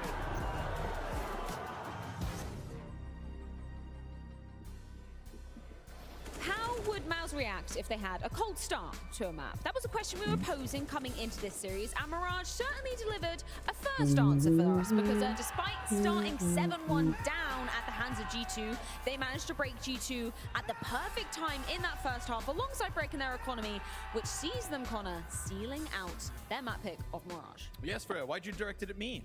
Because you thought you were getting comfy. Okay. I want to keep you on your toes. Do you think Mouse won or G2 lost? I think Mouse won. Okay, well, let's talk about why G2 lost. Yanko, first thing that you didn't like about this, G2 melt down. Now, the first one that I want to add to the board here is Nico Krieg. Oh, God. What the fuck is happening with this? It shows there's no confidence. He can't aim. He's not using the AK when the Krieg was the most powerful weapon in the game. He didn't even use it. He wouldn't use it. He said publicly he wouldn't use it. And then now that he's not playing good, he uses the Krieg. So that's the first part of the G2 meltdown. Do you have anything you want to add to my list here, Yanko? m0NESY 0 kills in the second half. No. m0NESY 0 kills since round fucking 12. Wait, did he really go the entire second half? Second half, 0 kills, 1 assist. 0 kills. 3 ADR. 0. 3 0. ADR. Hey, So you got a little... You know, here's another one for the list. Most impactful player, the support player, the most impactful player, JKS. Not because he's my boy, because he was actually the most impactful player for G2 in that game, the entire game. Especially on the T side, he gave them a lifeline on the T side, right, to sort of make us believe that they might win the game. That Deagle round of the A bomb site to open up G2's T side was a thing of beauty. And then he was still frustrated because he didn't get the last kill of the round. But yeah, as he should be. He did his best. I don't know what was going on with the rest of them. I think we can show the round. Show the round. That is probably like, this is like watching a tier 4 team play, right? Show the round. This is for G2, the reset round, just after the JKS heroics. With the Deagle, really, they lose the entry kill, but then they regain some of the kills. JKS, great hold on ramp as well. Nico punishes the aggression for Torji, and now at 40 seconds, I pause the clip. Pause it here. You see where Hunter is. Look at the minimap and look at the rest of his team. Like, okay, Mouse, maybe they're gonna stack in this 2v4 situation, so you wanna send Hunter to scout. But then all 3 other players should be somewhere where they can go A if he gets into contact, and then if there's max 1 player on A, they trade, or they can join him on B before the time runs out. Here, he's sort of slow lurking B and searching, and his team is in no position to really react if he dies here. They're thinking there might be no one here. Now he dies, and now what do? They still go 1 by 1 towards the site. In the end, Nico can't do anything else than save. I was shocked by this round, because this is some basic stuff where it's like, you can even group 4v2. It's not the end of the world. You can just go together. But okay, you want to check for the stack, you want to scout, but then you know where the other players need to be if you're going to go for that, if you're Hunter. Yeah, that was the painful part, was the other 3 players not in any position to react, whether it was to follow up at B or go back to A. Like, there was no chance any of them were going to be able to do anything. And there was even a moment of realization when the rest of them followed up in B halls, the last 2, where they like kind of like stopped and like reconsidered their options. And it was like, nah, bro, you got 17 seconds. You ain't going anywhere else. You've played your hand. Yep. This is your hand. This is your life. Now deal with it. Yep. And Slippery Jimmy sitting in the backside. Okay, so we've heard the argument of why G2 arguably lost this map, which you know what, I'm buying into. But Connor, you said Mouse won this map. What argument would you present forward to say that, you know, Mouse just were the better team? The only thing I think really just what we get to see here is this just the composure of Mouse. And something that I think plays into that is some of Shuhei's calls. It didn't feel frantic really at any point. There was, you know, this continuation of saves 3 rounds in a row that I think towards the tail end of the game when they had a chance to close it definitely played into it. The buys were there. There was no panic. You know, this felt to me like we've been having this conversation about momentum throughout playoffs running through, and it's like, yeah, Mouse weren't pushed to the limit, which gave them more time, more calmness has been left in the tank as a reserve because of that reason. So when this series did get a little sketchy, we still had the laughs on the Mouse side. It just felt like they showed up to play, and in the face of an opposition they expected to play better than FaZe, than Furia, well, that's fine, because they know that they can do it regardless. So it was just calm. It was collected. There was no panic. There was no crumbling. Yeah, I mean, if we did a board for Mouse winning the game, you could put a couple things on there. Torji's op on the CT side found some life and found a rhythm to it. I thought Mouse's defense on the CT side really putting a stop to some of the mid plays that G2 is trying to pull off on the T side. Let a couple guys slip through to Con once in a while, but they equally stopped him. Wasn't perfect. Yeah. Shui, as you mentioned, top fragging like just an absolute beast today. Yeah. Jimpad as well with smart plays at the B bomb site. The round 21 that you highlighted. There was one later on in the half as well. So I mean, they had plenty of things going for them as well. Resetting the economy in that first half to climb themselves back in and give themselves a chance. Mouse played a really good game. And I just want to say that I think this is one of the cool things about Shuhei that maybe we don't talk about too often, but as much as he is being touted as like the next generation's in-game leader, right? This tactician, this somebody who gets the best out of other players. What we don't talk about sometimes is just Shuhei's individual level is capable. And in a map like today's, he goes above and beyond to keep them in it, and he ends up having one of the better performances across the board. So this is a young player who has come into a generation of Counter-Strike where if you don't have the aim, it's not enough. You have to be a full package. That, to me, was a display of it in the face of the most adversity they've faced this season. But, of course, it isn't over for G2 yet. It is their map pick of Ancient on the horizon. So, Chad, what are we looking at for that next map? I've slightly cooled down. Okay, so, look, we're going to be looking at their T-side positions. Justin's the A-lurk. You've got Hooksy. He'll be playing B long. Over towards middle is going to be Hunter. He's going to get set up a lot for, you know, taking cave control and whatnot. You've got Nico, and then Monacy everywhere with the AWP. We can visualize that here. I've using Skybox Edge. I've just have JKS, Hunter, and Nico as the 3 individuals highlighted. This is how they'll take map control in a lot of their gun rounds. This is full buy rounds versus full buy rounds. As you can see here, the fixture of the top mid smoke, very common. Then Hunter's going to harass mid in a couple of different ways, and Molly towards the cutout, hate cheese as well to get CTs pushing. And then Nico's job is to block B and make sure that nobody can push cave or heaven. If we can take a look how that's going to match up against Mouse, we can grab it right here. So their CT setup, Frozen is going to be over towards A. You're going to have, A anchor of Jimmy. Frozen's going to be your donut player. B cave is Shui. Your B anchor, Exertion, and Torji everywhere with the AWP. And they have multiple different ways they can defend this on the CT side. So you can see here, this is going to be quite heavy. This is full gun round versus full gun round as well. This is a 1A, 2 mid, 2B setup that they'll go with. And you can see a bunch of different variations of how they can do this, right? The different colors represent different players. I'm still kind of tilted. Yanko, do you think that G2, like with the issues that we saw, right, the fact that a couple of their players shot the bed, I think that's probably the best way to put it. Can they come back? Because I don't know. I think they're donezo.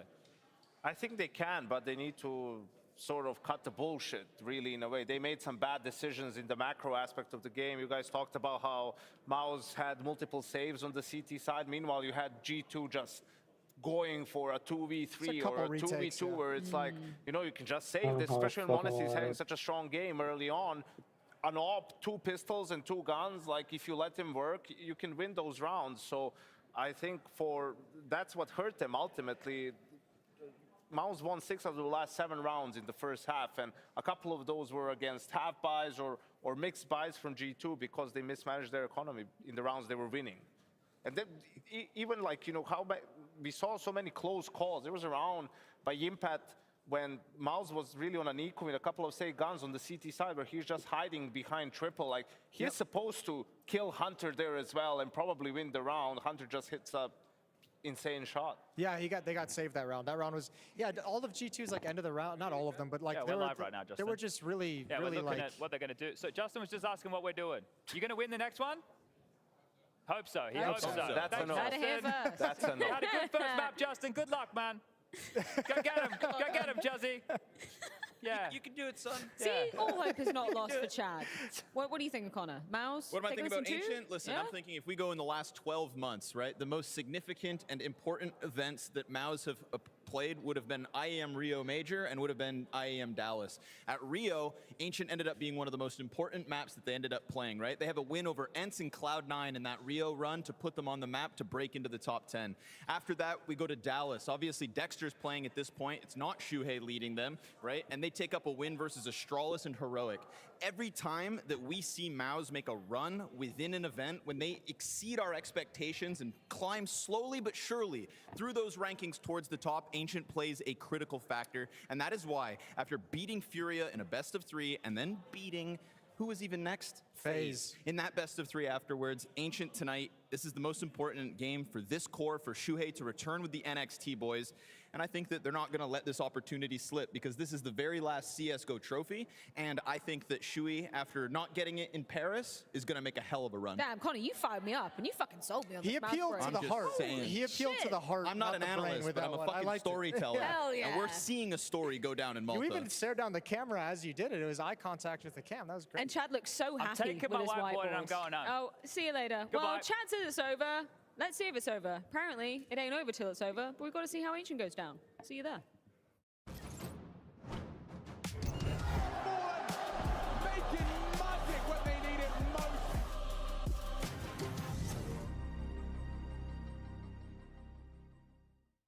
Hey gamers, are you going outside this summer? Yeah. Me neither. That's why I'll be wearing the ESL Essentials collection while I safely tan behind my monitor. The ESL Essentials collection features 8 timeless wardrobe That's staples insane. that effortlessly blend style and comfort. Perfect for any gaming session. Wow, I love it. Well, you know what they say. You love it, you wear it. Made from 100% cotton, the ESL Essential Shorts exhibit a comfortable waistband, embroidery with the ESL logo, and can be worn every day to bottom frag No, your I games. didn't get Look the at the fucking flexibility right one. on those Oh, thank bad God. boys. Thanks. I meant the shorts. With a two-tone gray and white blend, the Zip hoodie is made of American fleece, so it's breathable yet warm. The 8mm draw cords have a touch of yellow and lime and hold a hidden kangaroo pocket. Wow! This summer, it's lime time! Try out our new and improved colorful sweater in all sizes, and hear our raving reviews from one of our satisfied customers. When I'm not partying on the Golden Coast or shooting movies in the Maldives, I'm wearing my ESL Lime sweater and Are you feeling gay cool or as something? ever in the discotheque. So what are you waiting for? Don't you Oh dare my change God. the channel! Pick up the phone and call now. Call now and get your hands on the new ESL Warmly hand warmers. Side effects may include warmer hands, more frags, and better stats. For more information, visit shop.esl.com. Terms and conditions apply.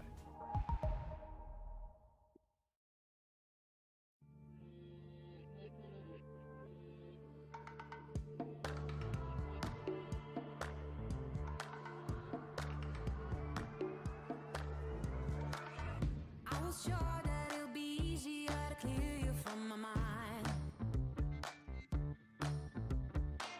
Struggle with dusty corners till we're filled with faded bombs. Bomb, bomb, bomb. The situation got upset when I stepped on a memory thorn. I did it to myself. That I heavy had to break free from the minefield that you are. Bomb, bomb, bomb. You let it burn, step on the fuse. The tables turn, the screws were loose. I guess you had life. I wish you fall off from the window, take a bad trip to the ground. Ooh. Eating the pleasure, see your pressure just before you break a bone. You're reflecting, I'm deflecting, burning tires to move on. Too many noises, clash of choices, future came and left like ghosts. No more messing, no caressing, heavy panning on the walls. How I did it to myself, craving out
At the start of this series, Mouse stood at the feet of the mountain, but now they're halfway there. One map away from a semi-final appearance. G2, the wheels have fallen off this wagon, and now they've got to pick up the pieces on their map pick of Ancient. That's where this is going to have to turn around. I mean, surely you can't expect Mouse to do this in 2, right? This is Ancient we're talking about. Historically, sure, Mouse have loved it, Connor, but a 6-win streak for G2, back at Cologne, beating Ent, beating FaZe, beating Astralis, and even shredding VP and Cole here at ESL Pro League. This would be absolutely mental. Yeah, it would be, but so would Mouse defeating G2 to begin with, I think. So, you know what we say, right? Sometimes the better team wins, and today could be the day where Mouse end up being better than G2. Good enough to survive the onslaught on Mirage. I do think that Chad had a good breakdown on the desk there with his meltdown pinpoints. To be honest, there were certainly some flaws within that G2 situation that allowed Mouse, that enabled them to walk away with a Map 1 win. But enough about Map 1, because Harry, Map 2's about to start. Yeah, it is. G2, they get everyone back in the server. They're ready to go here. It was a strong performance out of JKS. He was the one guy we could look to for G2 on that first map. So here, you want an explosive start from Monacy. You want Nico showing off some better shades, right? You want him to take charge of this game and be that guy for G2. So let's see if they can bring the heat. Mouse with a CT side start. Dual Berettas for exertion, and already contact made over in mid. Mouse triple set here to open up the pistol. They ran in main. They wanted to fake footsteps immediately, but Mouse had no one in donut. They haven't fallen for this. They've taken full mid control. Whatever G2's plan out the gate, it's already failed, and now they're going into the mid stack. Honestly, with just a little jump, no contact, no problem. We're going to walk this away, huh? We're going to group back outside that B site. But guess what? Mao's already down the ramp. Mao's already prying out from cave. So there are tidbits of info for Mao's already. Plenty of time for things to still just be upended. But movements on both sides. This reset's coming quick, but Frozen's going to the wrong site right now. This is only too strong on B. Yes, there's a kit, but G2 should have the fight into the site. The dual Berettas are here at the top of the ramp. Oh, dead immediately. Exertion gets a little curious and jiggling out. That'll be his death. Monacy opening up the pistol with that first kill, tipping the scales in G2's favor and allowing for this plant in the first place. G2 now set up heavy in the cave to try and play around this bomb. There's no way Mouse in any situation, in any universe, should win this round. So let's see how G2 hold down Eyes Pride. Huxi swings out from the site with a kill. We've got Julie's in the cave and Mouse running out of room, running out of time. I think the setting in right now. The day is dawning. JKS spamming away, has the perfect position for these guns, and he will put them to use. Another kill comes through for Mouse, but I'm not worried yet. Kill on the site, and so is Monacy. That's what we need. G2, right? We go back to that meltdown. Again, one of the bullet points, talking about, you know, that round that Yanko brings up where we get Hunter just kind of lackadaisically walking into a bomb site on their own. It's only the pistol, but I think it's a stark contrast to what we had go down in comparison to Mirage. Look at that pack of players. I'm talking 4 players inside the bomb plant radius, side by side. Ensure the plant. All 4 players jump into that cave, secure the post plants, get into your corners. Only then does Huxi come back out to play behind pillar to add a little diversity to the post plant. And sure enough, yeah, we get a clean kill from Jimpat and Frozen. We've come to expect that. There was protocols in place for G2 to close out this pistol. Now go ahead, convert. Get that Monacy, what was it, 12-0 start. And Harry, you said at the start of this, well, we'd love a Monacy, you know, hot start. Hell, give me a second half with a damn kill in it. I want to see a Monacy that hits the ground running like he did back on Mirage and then follows through. The backswing, it's so important. I don't really play golf. I don't know. I've heard that, though. I thought it was baseball. I look at you. I think so. Hockey. Back on ice. Backstroke. Or that's swimming, actually. A back shot for G2 in that map. They leave limping. I think it would be like the follow-through. The follow-through, that's it. Yes, the follow-through. Maybe that's what we have here on B. All right, G2 looking for the conversion. They do have a force buy to go up against here. Mouse have got a reason for this round to be competitive after all. Bit of lane control taken. G2 spreading out, exerting pressure on mid as well. 2 players grouped in cave for Mouse, but they will get forced out on the back of that Molotov from the lane. And so for now, G2 own cave and Jag. They've got a lot of real estate over here towards B. It's very heavy retake map and site specifically here for Mouse, for any team. So Mouse are fine leaving it open, trying to gamble, re-aggress in A main and middle. JKS holding off from bottom, and he will spot it and deal with it well. He is being flanked, and Stewie's actually hit a dig on the B bomb site. The one player putting it to work, guns shuffled out. It will stall this B exec though for G2, who's going to line up alongside, and Mouse getting in position just in time. In position though, just up a short lane, not even. Smoked off on long. That's a sight. That might just be the round. Yeah, Scout will pepper through. Looks to pelt a target, but they cross with no issues. Little jump of the bomb into the site, and all is good. Sure enough, a conversion. These are what we need from G2. Clean rounds, without mistakes, where you can't point a finger at somebody doing anything wrong, because the blame game is certainly not going to help coming off of that first map loss.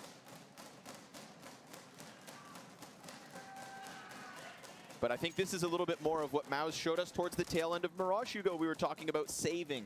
The consistency in their saves and knowing when to hold on to things to create the possibility of upsets in the follow-through. This is not a new concept. Your second round force didn't work, but you did keep 3 players up, so go ahead, apply it in the third. Let's see if they get a little frisky. Ooh, we'd love that. They did it 4 rounds in a row on G2's T side, and then eventually put their money where their mouth was and picked up a little streak at the end there, did Mouse. So playing the long game, without a doubt, they'll need to up against G2. We've got Inferno to finish this series if G2 can drag us there. Honestly, that's the map that I think G2 actually have the biggest advantage. I thought that would be their pick in this series. Mouse have a great track record on it as well. I don't know. I'm pretty optimistic for Ancient. I think the biggest factor to me is the tilt factor, but G2 have proved that they can stay in these series and they actually have a good mental inside of the server. Flashes Let's see over if top. that shows up. Nice. Ooh. JKS just chucking flashbangs. I've heard he's a world-class mid-flasher when it comes to Ancient T-side. So sending those over the top dismantles what was that close MP9 push. Again, the remnants of round 2 brought forth into this one, and Mouse can't get it going. Zilch. You can hold on to the red room all you want. A site's been cleared out, and the bomb is inbound.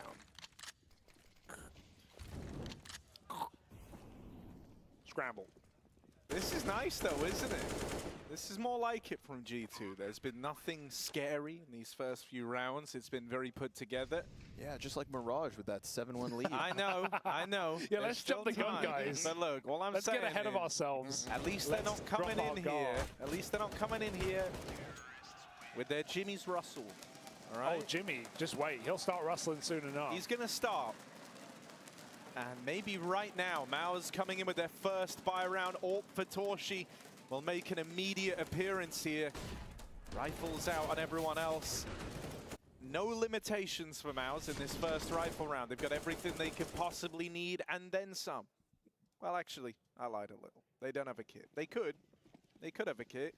I thought they were going to get one, but they haven't. Yeah, that is weird, actually. 400 left and no kit from the captain, but he's coming Feels through like a very, purposeful amount of money to have saved on Shui. Saving for kits. Because also you're up against 3 Galils and a MAC-10. And this is an exec. They're going to get 2 smokes down at least from this position and then force Mouse into a retake. So this is actually a terrible decision. This is going to be a problem for Mouse unless they really hold the line. The young anchor in the site. Jimmy getting flashed out behind the boxes. He'll dodge the last one, and he may have a multi, but they find the headshot. Double kill comes through. No kit, no problem, because Mouse ain't winning this round. Nah, no chance. They can play behind the smoke all they want. Exertion's not going to dive bomb the plants, and the cover comes out from Donut. Looked like Jimmy could have lined up too. We saw that. But the Monacy instant headshot with the AK-47. Off to the races is the Flash, as he was on map 1. Uh-oh. Torsi's going to at least enable the exit. Flee, my friend.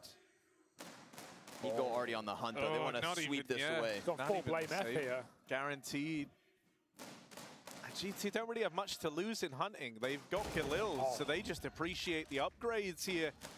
This is too lucrative for G2 to not go hunting in, and if Torshi doesn't survive with this AWP, then it was all for naught for the Mouse squad. Oh, time is going to be close on this, and Torshi, you didn't believe, will at least keep that AWP into the next. It's still a 4th round for G2, 4-0 up on this T side of Ancient, and they get that one by with ease. G2 can't complain. I mean, sure, they would love the AWP on the way out, but at the same time, that could have just been a triple save for Mouse from the get-go, and they'd be able to rebuy here. Instead, G2 find almost every kill on the exit on that hunt from Nico, and they go on to now put on a bit of a streak, 4-0 up. The chance for more, only an AWP, and maybe a couple of deagles surrounding it. But again, I can't get ahead of myself. I refuse it. You can. You absolutely could. The option is yours, in fact. It's totally in your control if you'd like to do that. I kind of want to. But you Harry, you wouldn't object, would you? No, I think it's fine getting ahead of ourselves, honestly. I think maybe there's even something to it, Hugo. Yeah, this is a good look from G2, and we want a competitive 3-map quarterfinals. Yeah. Come on now. Get ahead of yourself, Hugo. Yeah, this one's done. Okay, I don't know if I was saying that. Yeah, that's a little much. That's a little much. Torshi over in Donut. Oh, God. No way. Torshi's done. That much is obvious. That's what that save was for? That's what the build-up was all about? He gets smothered by the close play of Hunter. And Hooksy cracks a head open towards the B site as well. m0NESY really wanted to fight that AWP. He brought it up into this round, and hell, he'll get a kill from it. Dude, but this is kind of, like, out of all the ways this could have opened, this has been very, like, this is like extra brutal for Mouse because they're 0-5 down, which always sucks, but that can happen if you lose your first rifle. In fact, that's normally what ends up happening if you don't win your first rifle round. Has been known. It's just the fact that they've really not accomplished anything in any of these rounds. The individuals aren't even doing a lot right now for Mouse, right? It's mostly been rounds like this one where 2 kills come in, and that's essentially round over, almost Inferno-esque, right? And yeah, that's a little awkward because you're not really having like your players feel warm in this series, warm in this map, feel like they're even getting a gunfight at this point. The round is kind of written off before it even begins for Mouse. I mean, Torsi's got 4 kills, 3 of them are in the save. That leaves him on 1, essentially 4 frags for everybody else. And let's say, what, 2 of those have even an iota of impact? This is a non-existent CT side, folks. Yeah, thus far you don't even feel like you've got to play around if you're Mouse. There's nothing shown yet so for the defense. It's like, yeah, we've had 2 fights that were kind of close, maybe, that could have won us a round, but we lost them. And that's where you're at if you're Mouse. So let's see if the individuals can get switched online a little bit more. Yeah, we might have to see some plays getting made on this CT side, some space getting taken back. The retake rounds have not netted them much. So we have a mid-fight here for Mouse into a gun round. Support from Yimpat, throwing in nades. He can late rotate to A. Not a sight you often rush. And m0NESY walks the molly. Sui holds on just long enough. He's in trouble though. Burnt out. Nico runs through and does find that equalizer. Chased from mid-side comes Xtrfy with a backstab, and Mouse are throwing hands at this round. That is a crazy way to trade that from Xtrfy. G2 won't be able to believe that that's how that trade kill just got picked up. But that could be the path to Mouse's first round here. And it's Xtrfy and Frozen on this mid push, looking to make it happen. We got him. That's the thing with Xtrfy. Sometimes he just cranks that dial so fast that you just can't imagine a world where he's going to pull something like that off. He plays within that, you know, that danger zone of timings that so many other players just get caught by. So I mean, you have 2 players for G2 on that lane. They're on the lane. And Xtrfy just slips through the mid-smoke back behind the cave, puts the barrel to the back of Nico's head, and then has the gall to come back at lane for another. That's crazy. So, we wanted something, we got it. Game on. That's nice, though. That was a Mouse round where they're the ones calling the shots. They're kind of deciding where and when the conflict is taking place. That was a round they finally felt like they had some say in. So, if that's a sign of things to come, Mouse will still have some more fight left in him. Young Jimothy's gone for the big green as well on the A side, so he's going to be able to presumably get away with an opening kill here for Mouse. m0NESY's trying to fight, but even even Monacy, perfect crouch peeking on this angle. It's not an easy shot. It's not an easy pre-aim. It's a tight slither, and Yimpat's waiting for that kill. They're going to boost over. They will be able to get around this AWP, perhaps. This could be a problem. Flash is perfect. He's forced off the angle. Monacy now owns the temple line, and Yimpat can do nothing about it. No, I can't re-peek back in. It's a double inside donut, too. That second player, Xtrfy's even lucky to have gotten through. Green boost missed him by half a second. Ooh. But still Xtrfy, while blind, picks up the first. It's traded out effectively by HooXi, who looks to go deep. Frozen holds on. And man advantage belongs to Mouse for now. With that op creeping out in the hands of Monacy, Jimpat's managed to put his on the backside. Hunter gets the headshot to Frozen, and Jimpat can't quite feel like that opening is there to push. But his position still catches them off, which means this one's alive. Monacy back in main. We had all the promise of Monacy fighting early, being the guy to open the round, but now he's got to be the one to close it for G2. It's him and Nico left up on this main play. Boost up is nice. Yimpat caught by it. Monacy falls back, and a missed shot from the AWP means this round is a distant memory for Mouse. It gets away from them. G2 have Nico and Monacy in the post plant, ready to go. Oh, it's just such a scary round, right? That Temple player not wanting to reface the AWP multiple instances, and they get the room to go for the boost to stop the defuse. That's a mess for Mouse on the retake. And again, Jimpat, he keeps making great decisions. He keeps making great heads-up plays, doesn't overstep at all in that round until he has to at the end. And yeah, sure, G2 get the retake on. Double orb comes at a cost, and Mouse are going to pay that fine. They've got one more buy in them. Well, so back on Mirage, it was 7-1 to G2 before Mouse started putting rounds on the board, right? It's 6-1 here, and Mouse are going to have to embark on a very familiar feeling journey if they want to turn this one around. All the more motivation, I think, right? Deja vu. We've done it before, and we'll do it again. Another heavy mid-take. Again, the supporting A-Anchor there to help out. Flashes go high over mid from JKS, and they are so blind. Easy entry, double up for Hunter, not his first. He's the master mid-flash. There's no real room for anyone to take any control back. Shui's just relegated inside of the cave. HooXi already owns deep donuts. So just don't get too stringy, stay collected, play the team play, the trade frags, the fundamentals to close out a round like this. Jimpat, I like the off angle. He's hoping that HooXi will go back for the peak. We already saw HooXi jumping around in that corner, so now he's a bit more stoic. Shui's gonna have an individual duel of his own.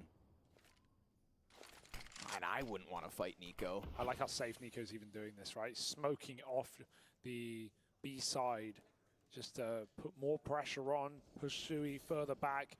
Jimpat's the guy, man. Yeah, how the hell does he get to here? The one way this could get weird is that G2 have to kind of commit to this. And that kill comes to Jimpat for free over in the donut. Monacy's alleviated a lot of the pressure by dealing with that AWP in A, but Jimpat putting on a masterclass in donut, offers up 3 kills, and now Shui gets the bomb away from G2. Monacy's got to do this alone. Yimpat's throwing the whole round into disarray. There's 15 seconds left as Monacy crosses in for the bomb. And any one of these kills, any mistiming, and Monacy's attempt is over. His time is done. But given that fight into the spawn, and now a 1v1 ensues. Yimpat started this with 3, and he's going to end it with the 4th. Mouse rock G2's world in that round there, and it's Yimpat to do it all. He's barely been here months, and he's already making a case for one of the best upgrades from Academy to main squad in a while, and he beats Monacy at his own game, doesn't he? That's an unbelievable round. Heads up on the second, re-swings, find a perfect third, and to beat Monacy in the 1v1, not an easy task. How the hell does he keep doing it? So sick. I mean, catching Hunter sitting back, right, using that utility. Hunter's a sitting duck, 16 health as well. HooXi doesn't know how to get them out of that angle. But what I loved about that moment was just Jimpat getting just that tidbit more aggressive for the deeper donut angle on the right side. Calculates his next duels. Man, Shui almost threw that. Yeah, he really did. Thinks 5 seconds. No one's holding CT spawn at this point. I've got the time to move in. 1 more second. Monacy can't even be on that angle. Risks it. But, uh-oh. In trouble again. Monacy won't take a second fight. Fade away orb shot. Same for Torshi as a flash hits and Hootsie comes hunting. Even this is a little awkward. It's a good bit of trade work over at ramp, as is often the case. Hootsie fed in first with Nico. Through the red smoke. Able to trade that hunter. Sneaks it in through red, and Exertion was looking that way. He seems kind of obsessed with the idea that someone's made it through red. They don't know for sure. He walked through the red smoke. Done. Frozen, just unfortunately for him, caught jumping back up. So Bomb obviously inbound for the A play, but just puts Jimpad again. Perfect spot. Peeks out onto Monacy, stops it. Secondary peek is then the bomb carrier, so now his teammates know. But he's locked in between them. So much coverage though. 1 kill with 3 bullets. Seems like a massive ask, and sure enough, JKS slides around, but that bought time for the CTs to creep out into the site. All right, and this whole time, yes, we've had Hunter back in the temple, but they've made the most of it until they turn away. And it felt like that silence, maybe. They still don't know about Shui. They don't know about the second player here. They don't know about him. They've cleared him, but not dealt with him. Shui tries his hand in the 1-on-3. Do they just think that temple wrap is coming in, right? The Hunter who already snuck through their spawn, they know he's somewhere in the site. They think they're being wrapped again before JKS plays out main. That must be the realization. But both players of Mouse watching the back line feels like an overplay of their hand. And so G2 gets a little scary in the mid-round there. Jimpad makes it so, but he can't win the round. We're back. That took longer than expected. Getting ahead of myself still. G2 are in Apologies to all. I don't know why my... Monacy, Hunter, in that order, right? Yeah, and so, you know, we have them top in the Nigga, charts. what the fuck are you doing here? 26 kills between the 3 of them. That is more like how a G2 scoreboard is I just supposed came to back. look. For sure, it's easy to rag on Monacy for having a quiet second half and Nico for buying Kriegs, but Hunter was nowhere to be seen in the previous my round. bad. He lost I didn't know about my shit set to auto before I left, so that's an apology. That JKS keeps setting him up for, and he's going to go back for more. Nico playing very passive towards B, holding for a boost on the long side. He's going to get a walk from the pistols instead. Wow, he gets finished off. Yeah, okay. Evil. He did not think he was going to die there. When you get tagged from the Deagle, you think you got time to get away. Impact burnt out from the back of Donut. The equalizer found. Mouse have immediately bit down on this rotate, bringing everyone around towards the A site, but it still shouldn't be enough to stop G2. They've just got so much firepower with all the guns in their favor. Mouse are kind of blowing out the water here as they try to scramble bodies back into A. They won't find a way to do it, and Satoshi is left saving this AK into the next. Nice little 7-2 run going into the 8-2. G2's economy is about to get balanced out here. Gonna give them a good leeway for about, I'd say up to 10 rounds. They have a good potential to get up to 10 rounds. If Torji is about to indicate this, maybe they force into this next for the CT side. I'm not sure how much they're going to be getting in terms of loss bonus. I don't know if they won last round. Literally nearly there. Oh, that's a bridge too far for Torshi. One step out into the open. And how much money are they getting though? So no guns saved, no money made. It's down to Mao. So they'll be able to buy here. They're gonna have a good set of money. This is a really good round for both economies because they're gonna have to force a lot more on fair play, to be honest with you. Mouse's side and G2, but if Mouse is able to at least come out with 3 people alive in this round, they're gonna be able to reforce for the next and potentially just break G2's economy here. But if not, then G2 has a leeway to the 10th, and Torji gets a nice first piece. And you can really be excited for a round like this. Holy shit, this was so fast paced. It's only a minute 30 and they're already 4 people dead. That's kind of desperately looking for solutions. Can Monacy provide them? This is the play someone's got to make. Do they hit exertion. Wow, okay, so they do get bomb plant. That's gonna be a nice little grace for them, even with max loss or minimum loss. Sure. But I do have flashbacks. I was gonna say, yes, exactly. That's a really good round. Oh god, yeah. Right, everybody running in, taking fights in every which direction, pushing as you please. Oh and god. Mouse, in one way or another, are just kind of grateful, right? It's simple. Just fight. Just shoot at what's on your screen. And in this case, they end up coming out on top of it. I'm fucking taking a video of that. Everything else in those rotates were working Nigga, so what the well. fuck did I just see, bro? Not. And look at Nico. A smile on his face after I need to see a video pushing of that. as you please and just shoot at what's on your screen. And in this case, they end up coming out on top of it. Will G2 do that twice when everything else in those rotates were working so well? I would almost hope not. And look at Nico. A smile on his face. Way too rough. Okay, here we go. I respected at this scoreline. Sure. But I do have flashbacks. I was gonna say, yes, exactly that. Like, we just watched like the ballroom brawl, right? Everybody running in, taking fights in every which direction, pushing as you please, and Mouse. That bitch is nasty, bro. You're really gonna take that fight, are you? You're really gonna commit? Didn't feel that's to be. kind of like a weird way for the round to have begun. You know, like trying to fight Hooksy there. He's kind of already shooting. He's shooting first. JKS at least dealt with over in the red room, and Torshi I don't know finds why a I little bit saw more that, bro. success for Mouse here over towards B, and now Mouse is starting to get ahead in terms of the rotates here.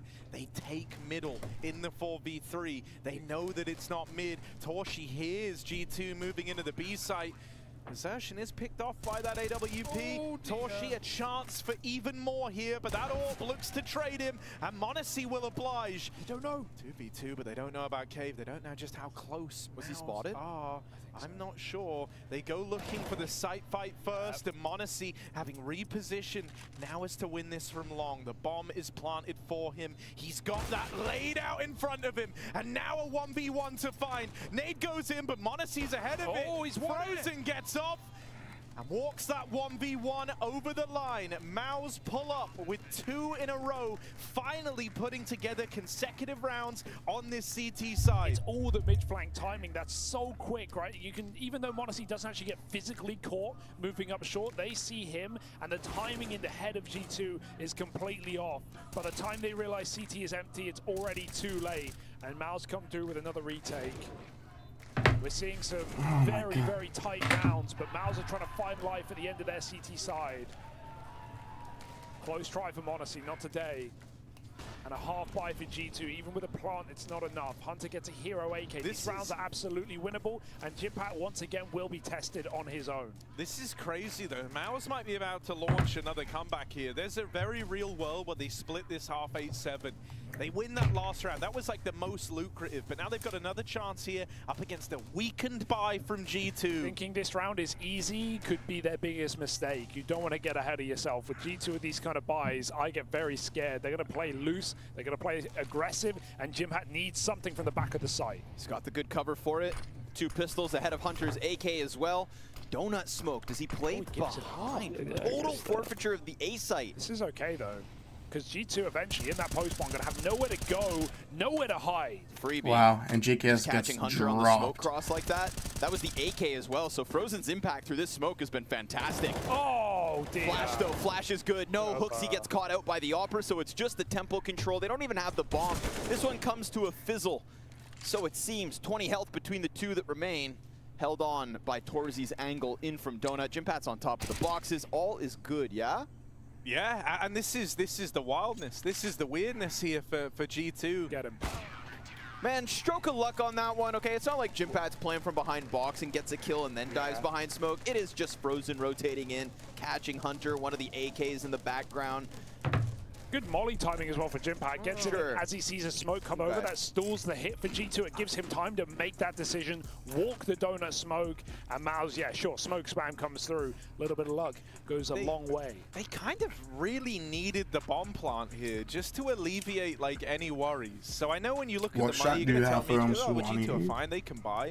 But they're going to have limitations on JKS and Hooksy, and those are the 2 of the players who do a lot of the nade work for G2, right? So there's some limitations coming down the pipeline. And if you end up buying here, only to go and lose it, then you're broke heading into round 15, and suddenly this is 8-7. What are you doing, Harry? You prophesizing a Mouse comeback? Prophesizing an 8-7 half? I'm just saying it's got all the makings of one, right? Like, don't get me wrong, this CT side got started super late in the first half. Up until round 10, all we'd had was 2 one-and-done rounds found for Mouse. But they've successfully kind of chiseled a little way in here right at the end. 3 in a row. A slightly easier time here for 4 in a row, and if they win it, G2 are broken. Yeah, Harry Russell's web weaving. This man's spell casting. Oil selling. Yeah. Snake ringing. I'm on it. Modesty swapping out to that AK, looking to chase through Cave, but Shuhei's position for now. Shuhei better be careful. I feel like he has taken overt risks. That duel through the wallbang versus Hooksy. This isn't. But look, even now, this is like a good example of some of the limitations that come with this round. G2, what are they left with to actually exec? They have 1 smoke, 1 molly, 2 flashes. That is it. I'm down with a B hit here, though. But Mouse are also down with that. They've got 3 players in position. G2 going to creepy crawl through the cave. Nico lining up a pre-fire. Shui's got to be careful in the jiggle. Getting back in position.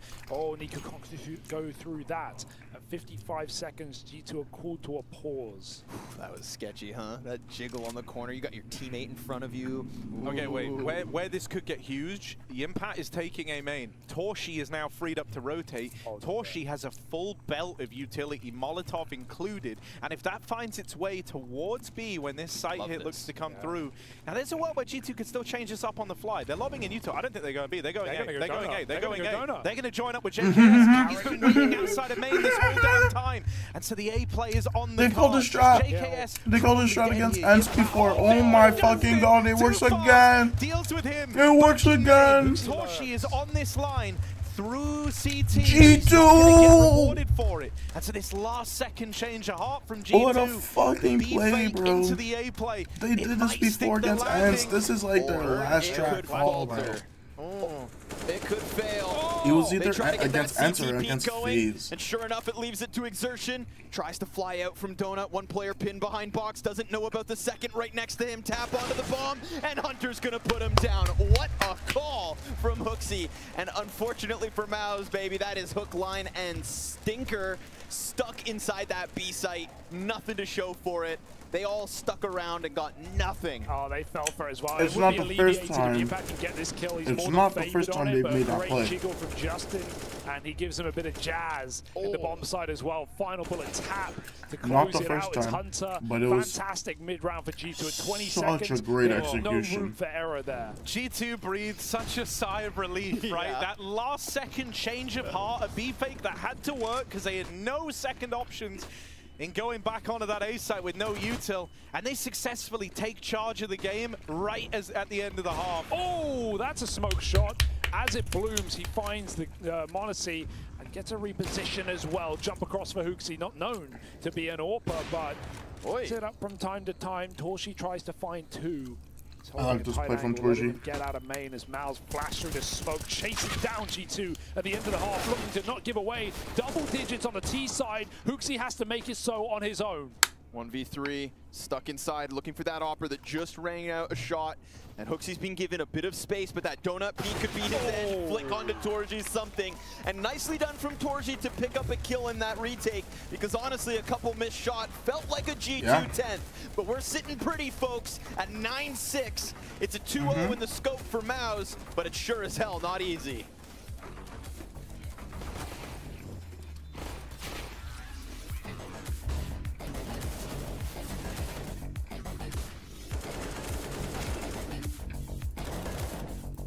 Definitely an impressive comeback. Hello there, friends. I have some sad news for you. CSGO News Live is coming to an end. It's been an amazing journey filled with emotions, hard work, ups and downs, and all that. Thank you for being with me and watching the matches and news from my perspective. I'll never forget it. Unfortunately, this is where the story ends. because the story of CSGO has ended, but a new era has begun. CS2 has officially been released, so from now on, I'll be only discussing this game. The good old CSGO has finally retired, and in its place comes a handsome newcomer, young and bold, ready to uphold its legacy and reach the new heights. Ladies and gentlemen, please welcome CS2.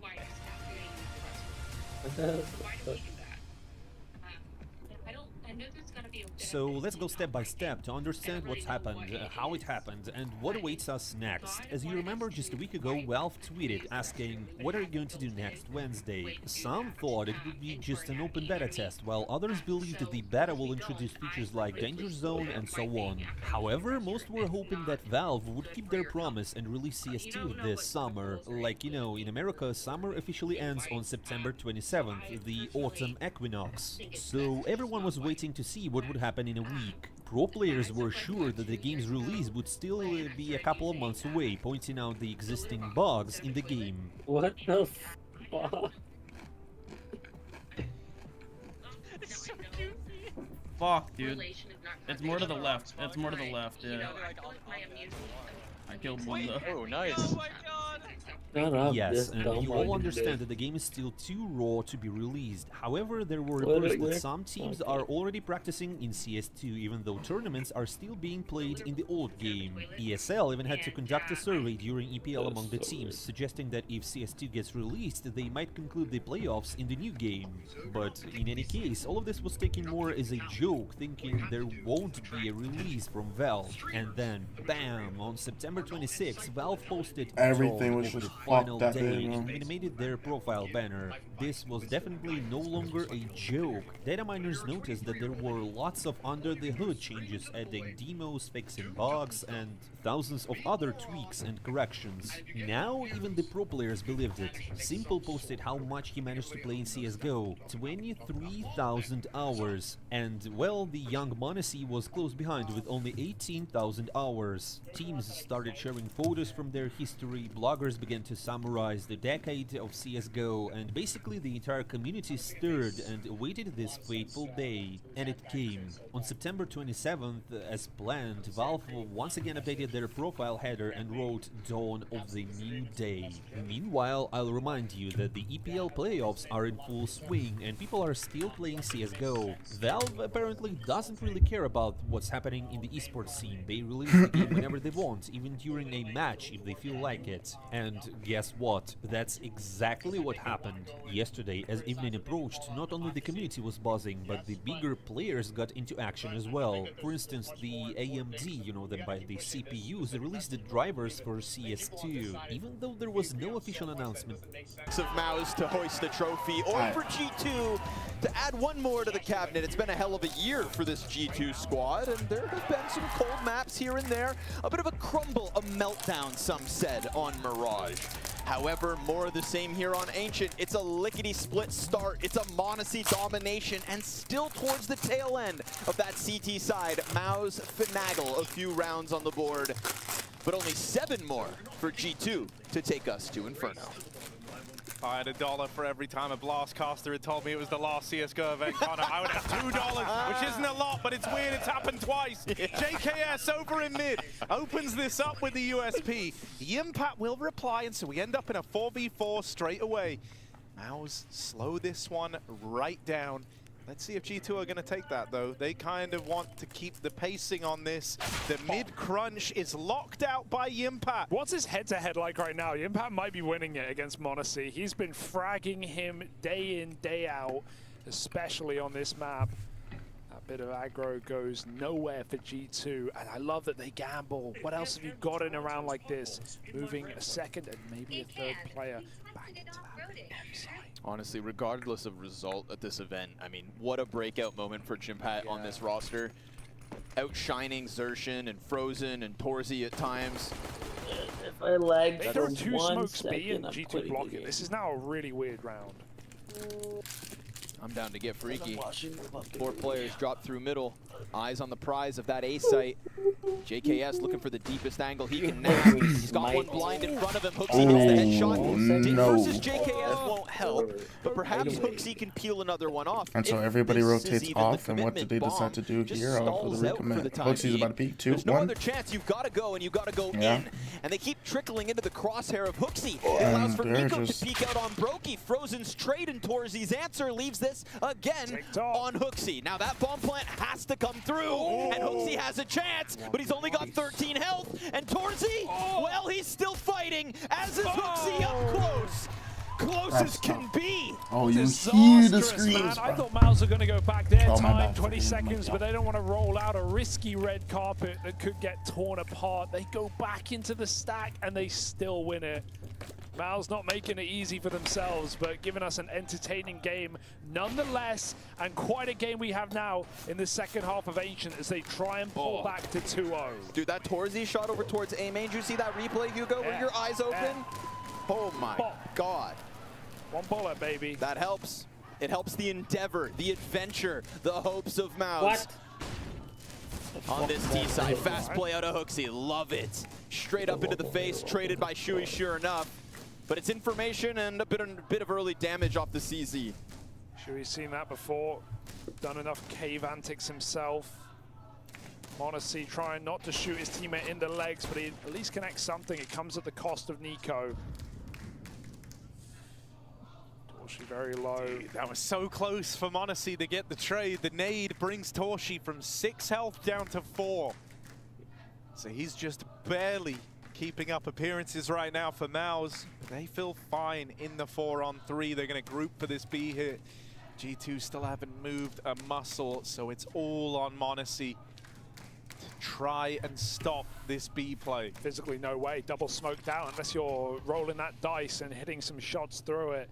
It's going to be Mouse converting this force buy, and really G2 should be looking to save, as Mouse did in this exact position in round 2 of the game, with the same guns essentially, Scout MP9.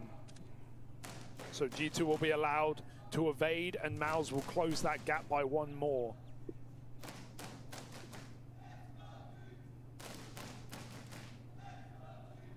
What a run this would be. Mouse have had the hardest run of the entire playoff bracket, in my opinion. Or they will have, considering this could continue, what's up ahead, etc., right? Like, I mean, again, we're talking Furia. Okay. FaZe. Right? Sure, yeah, go on. FaZe, G2, and a grand final that could have been Na'Vi, Vitality, maybe Monty. It's in the works as one of the runs of all time. Exactly. There's so many fucking horny people here. And coming into the underdog in every game except that Furia matchup, right? Like, very impressive if Mouse can do it. Yeah, I mean, I do think, you know, you're not off base for that claim, Connor. I think that FaZe probably was, you know, like the hardest round 2 playoff match that you could look to get out of all the ones that were available, and that's the cards that were dealt the way of Mouse. I'm here for it. No doubters on this train. You're gonna do it. Do it properly. Do it right. Do it against the very best. Right now, Mouse are a round down, but an eco for G2. Join pool watching CSGO. Join pool watching CSGO. What the fuck? Yeah, no contest in middle whatsoever. This should open up the ease for Xtrfy. He's gonna see Back's turn, but look at that. Oh, the CTP. When you're just so hyper focused on the 3 players that lie ahead, that the CT pistol peek pays off. But the bomb has also been delayed, so now these smokes are going to fade, so now people are getting closer, so now USPs connect to your head, and just when you thought you had an open B site, you better hope that the coverage is here as that plant happens. Shuhei's taking a bit of damage, Torzy picks up 1, and while Hunter's low on that scout, it's an AK for m0NESY, well earned. He walks close, but he can't clear out Shuhei. Torzy's going to hold off on short, the flank's eventually going to come in, but damn did that get sketchy, and it could get worse. Not yet. To survive, no rounds will be easy. Even seeing Hooksy kind of jump the gun there, I know it's 5v3, you may feel so favored, but you've got a flank, you've got rifles, and he's swinging out long on his own. It's the first domino to fall, and we see G2 isolated as well as Mouse can make it happen. Like, this first kill is so important. It just frees up the room for them to swing short together. They find 2 more kills, and at that point, you've not even set up the flank. The flank is an extra. It's a side dish. It doesn't matter. It's the decaf after the dessert. It's just there for flavor. Mouse have already won the round, and they go fast out middle with gusto. Will be Hunter finding that opening kill. Oh, see the follow-up. Great nades. Well, Frozen and Yimpat are both really hurt. Oh my god, welcome back to reality. Yeah. G2 on a full buy, eat shit. Frag grenades down elbow, everybody's dead in the first 20 seconds. That's a reminder who here is the Cologne and Katowice champion. Ooh, yes. Oh my god, it's like, okay, listen boys, you've had your fun, you win pistol, you convert, but yeah, let's not rush in through smokes and get too crazy now. But again, much as how G2 threw a full buy rush up B in the first half, Miles had to test the limits. Yeah, sure. They had to see what they could get away with. Yeah. And now we're going to go back to a more respectful game of Counter-Strike, potentially. Maybe. At least on Miles' T side. Do your due diligence, boys. Yeah, trying to throw Xtrfy through the mid-smoke with flashbang coverage. He was the only one out. Double kill basically over on elbow with those nades. There was nothing to work with in this one. Nope. They got too big for their britches. Are those shoes? I think they're pants. They would be pants. Britches, yes. right? Britches? I got britches in my wardrobe. Yeah, okay. Skeletons too. Mouse. That one gets away from them real quick. Now, I'm curious about this save. I want to know what they're going to do with it in this next round. They're going to be getting, you know, just the standard 1400 at the end of this one, right? So once they've got that, they've got money on the 3 players really that not died much to this. actually, like, just eco here, and they could look to bring out guns in the next. Where that gets awkward is with the 2 saved guns, right? Frozen won't have that privilege if everyone decides to eco here in the follow-up round. So I'm really curious if they decide to force around these, and it looks like they will. Really going kind of crazy. I'm not gonna lie. Like, the player masks. Time, baby. Oh, that's so nice. Good round from Hooksy. Yeah. Push up through Molly. I think his individual level's been upticking.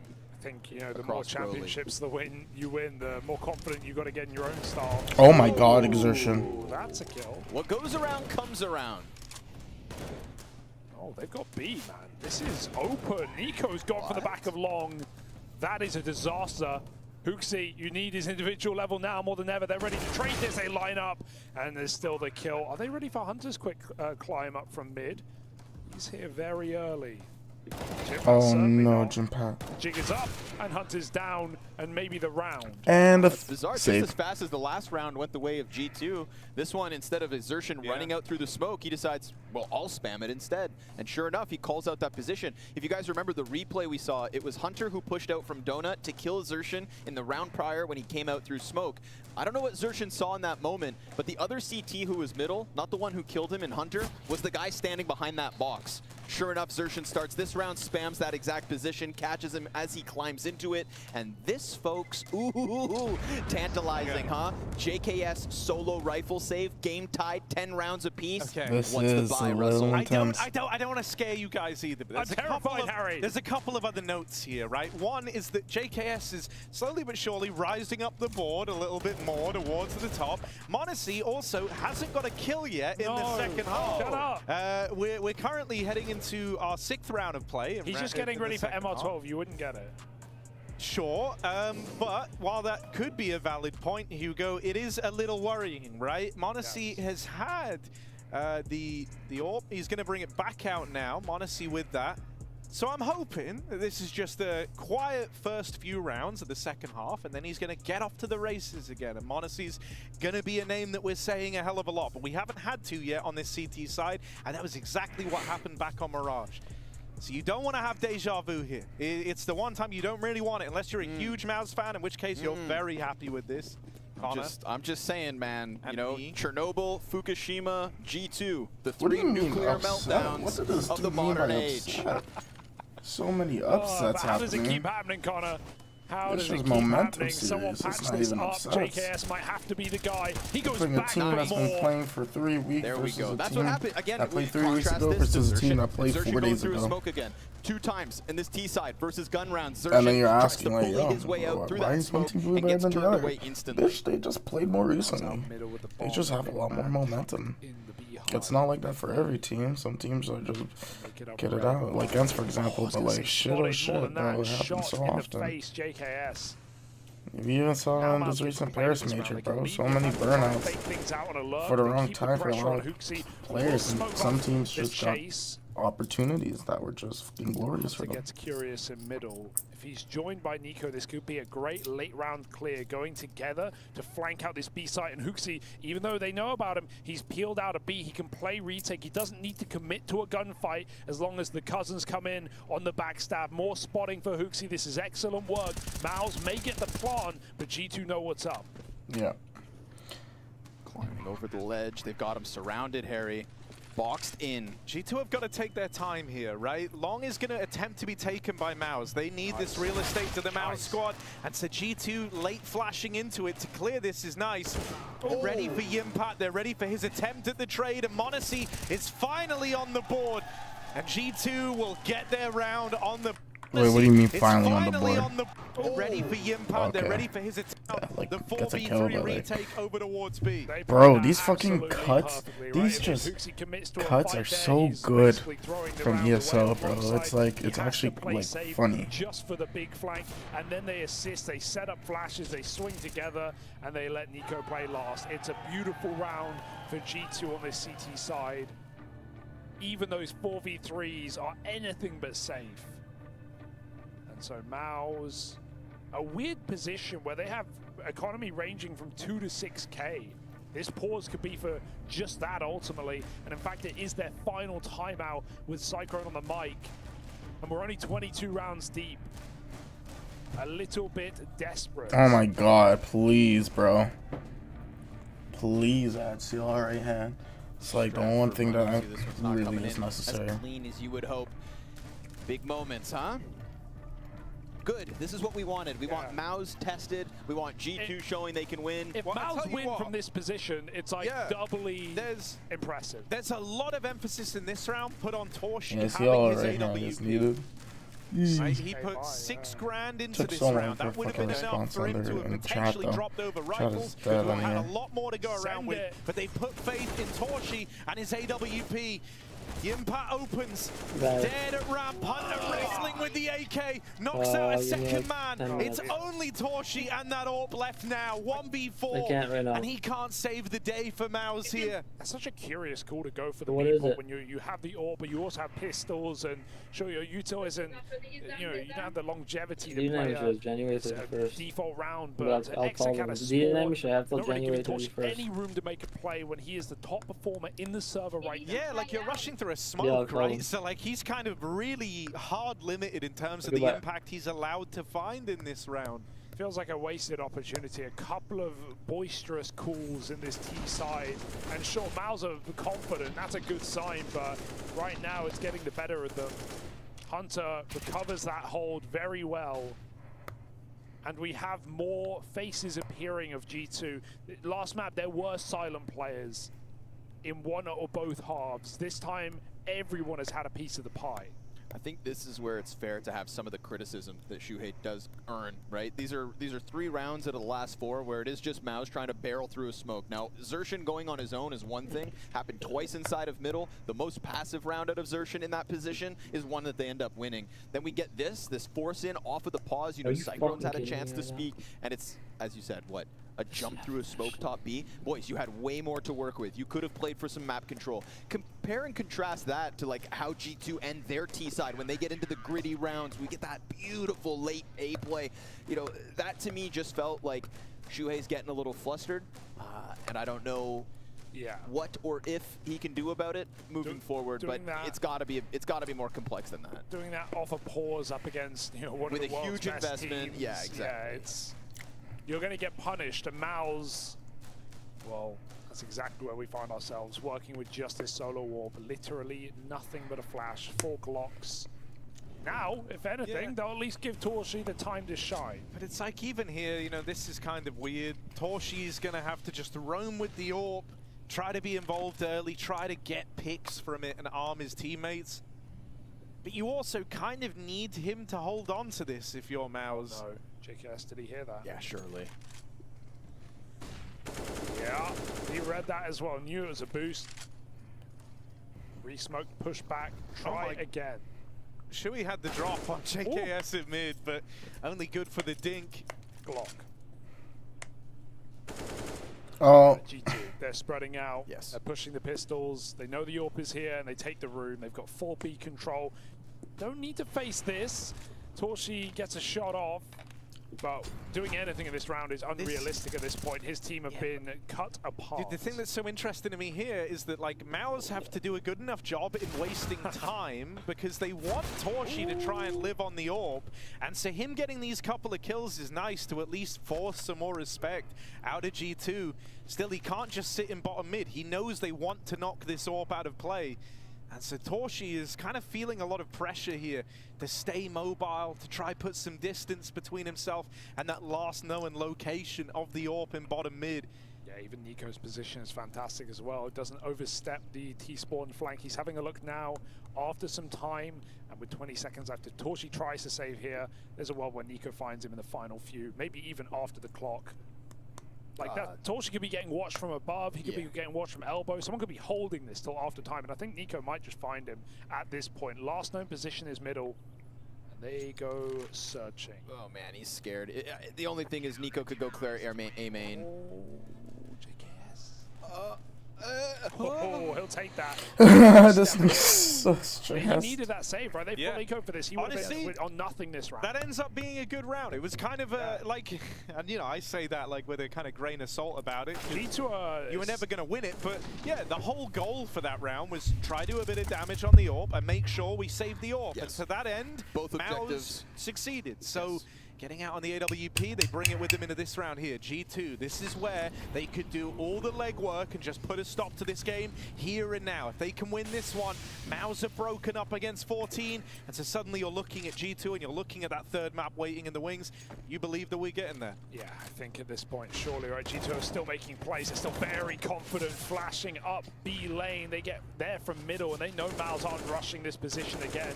Good spam damage onto Nico, but still sitting in a 4v5 of Mouse. Even going through this door is a risk in and of itself. Again, Torshi is tasked to try and open this round up.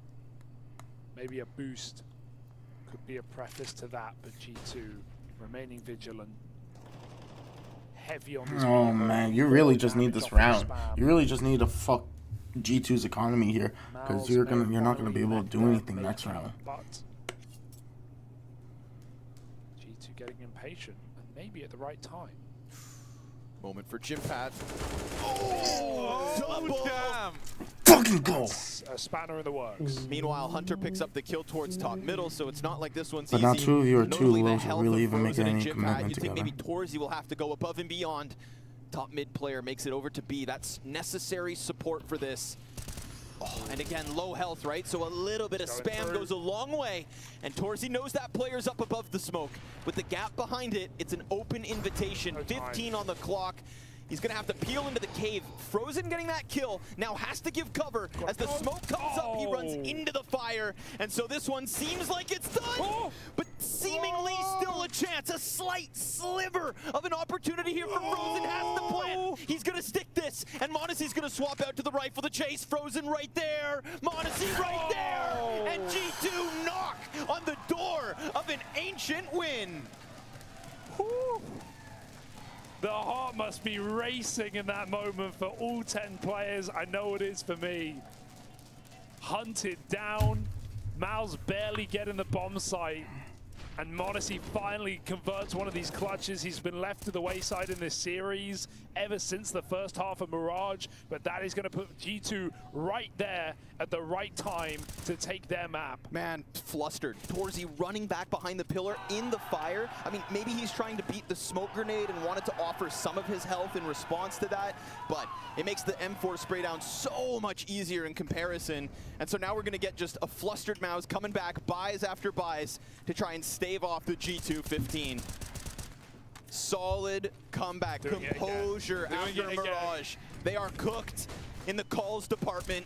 Hooksy's M4 though, blinded, falls to Jimpat. Good molly. And it might not be a convincing strategy, but if you can put that bomb down and hit headshots, then you've still got yourself a chance. Easy cleanup. Double kill from JKS, make it a third. Nico with him. And it feels like Torzy is a one-man army. You contrast that to Xertion's performance and Frozen's as well. Their struggles have left this too much for Torzy to burden on his own. Yeah, he's done, dead and buried here. The Molotov comes in, and that will be the stick for G2. 15 rounds locked in. A championship level team looking to pull a comeback in this series, a reverse sweep to Inferno, and then a semi-final versus ENCE. That's what's awaiting the winner.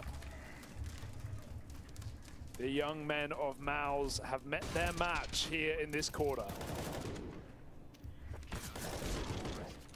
And this has been great down the stretch from G2. Yes, it's been great down the stretch. It's been fucking tense through this quarter. This is a Mouse that kind of all of this exploded into the series. You can just see the intensity. Offering up resistance on Mirage, the vitality, the ability to just bounce back has just been insane 4v4, they at least trade JKS in middle. Someone who's been causing a lot of problems for Mouse today, already dealt with. But Hunter takes the reins over towards this A site. Nico moves in to avenge him.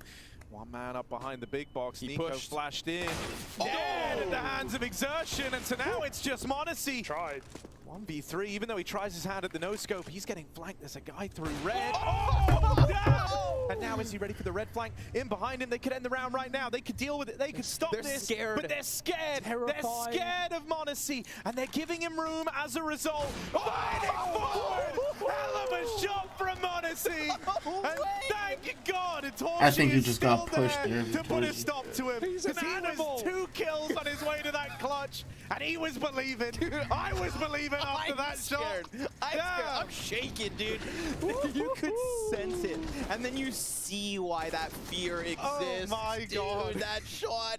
Woo! That'll keep you on the edge of your seat, and that's where they should be. But they're so on the edge of their seat, Hugo, that they're almost falling off, because what is left in this Mouse T-side tank? Aggressive up the B ramp, through the smoke again. And this round, what do? Fast through middle, through a smoke again. It's nice to see them end somewhere else. I forgot this A site existed for a second. It's just not the most inspiring strategy, but it is enough to take a bomb site, plant that bomb, and hold on for dear life as the m0NESY retake comes at him. Yeah, white knuckle grip. I'm gonna say this as well, right? m0NESY on that last map, you know, we've talked about it to no end. He had no impact in the second half. Well, here, that round, he's only had 4 kills total in the entire second half, which doesn't sound good, and half of them came from that round right there. But, they were sick. But the other 2 were both round-winning kills, most notably that 1v1 that he closed out over Frozen, right? So sure, he's not like popping off to some crazy degree, but he is still finding a lot of impact as m0NESY. Even getting out. No! Yimpat will chase him down. And so maybe there's still more to play for. They're not ready for a third man. Why would you be? Why would you ever check for Hunter? Trigger discipline! And trigger discipline pays off. Hunter delivers 2. And continues to fight behind the big box. He had to go down eventually, but he's done all he had to do in the round. Dude, 2v2 to close. Nico, dead on default. Mouse have still got fight left in them. They're not ready. Hooksy's gonna try and stop this. Moves in, but it's swiftly traded. And so Mouse keep this game alive. All right, so this is how it's gonna be for the rest of regulation. This is gonna be Shuhei committing to the culture of these calls. It is gonna be fast, aggressive, in-your-face type Counter-Strike until G2 either put an end to this and we go Inferno with a gentleman's handshake, or this is going to get them to overtime. But the pace isn't going to change. He's committed to this T side.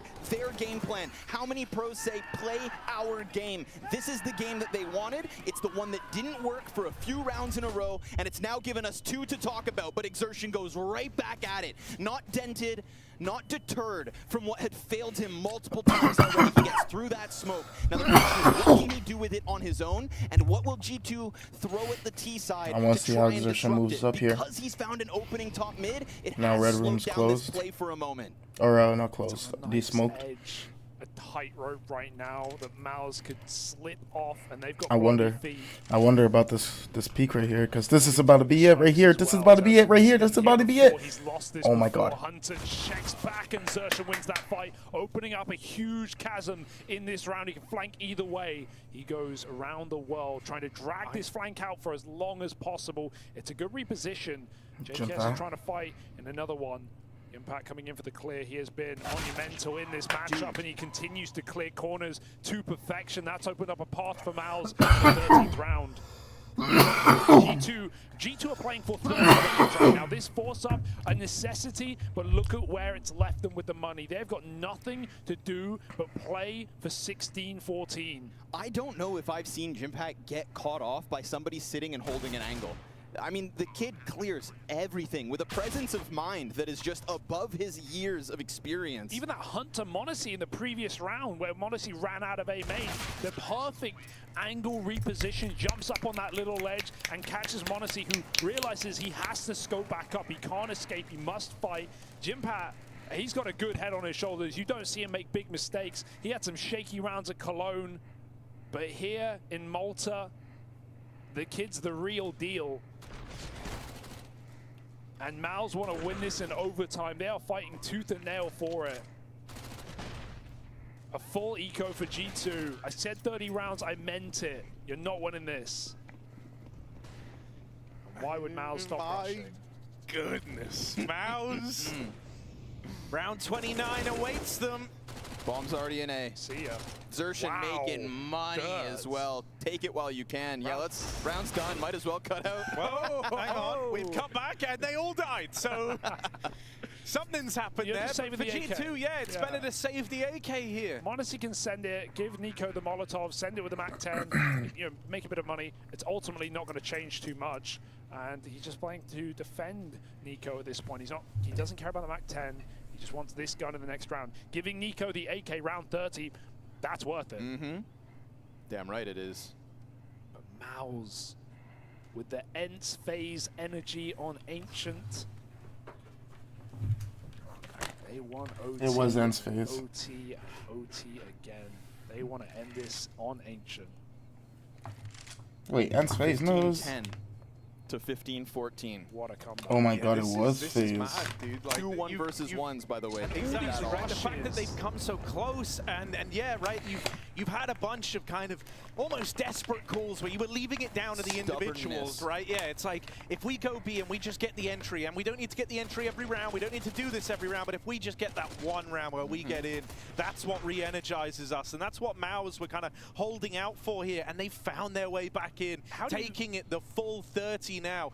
They stopped G2, who were streaking rounds together, who were winning clutches. It was 5 straight for G2 down the stretch. But Mouse have got that second wind again, just like they did back on Mirage, where you had that G2 comeback stifled, stopped in its tracks. Now it's Mouse having to dish out the long games, having to grind back in, but they're 1 round away from doing exactly that. Round 30 is what G2 were playing for here with how they've invested their money. This is where they've got to stake their claim and end it 16-14. If this gets run back in OT, suddenly Mouse are a very dangerous beast looking for a 2-0.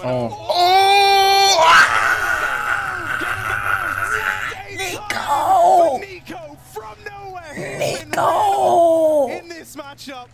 3 crisp, clear kills down the ramp. And that might be G2's victory right there on the shoulders of Nico.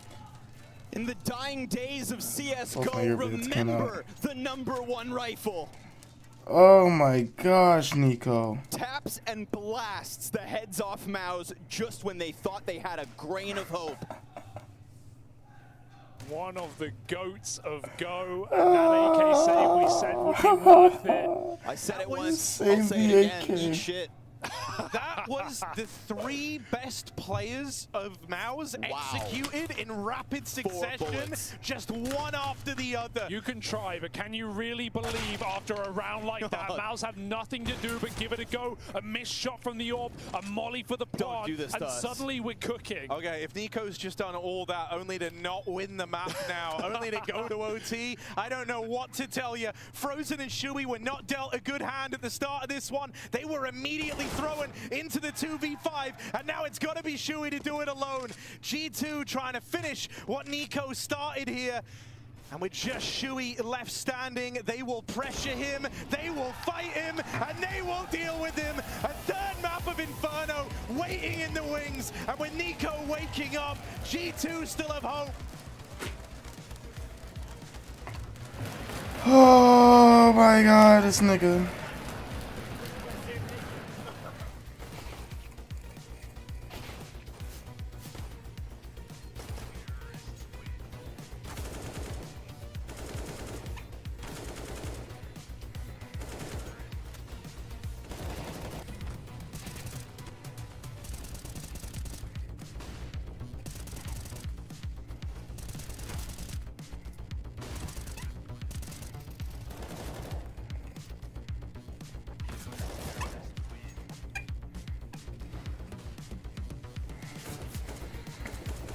Holy shit, that was so fucking nice.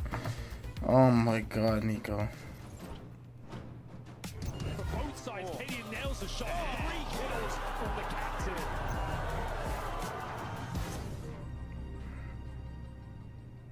Are we cutting back or is there a bit of a break? Okay, yeah, it's a time break.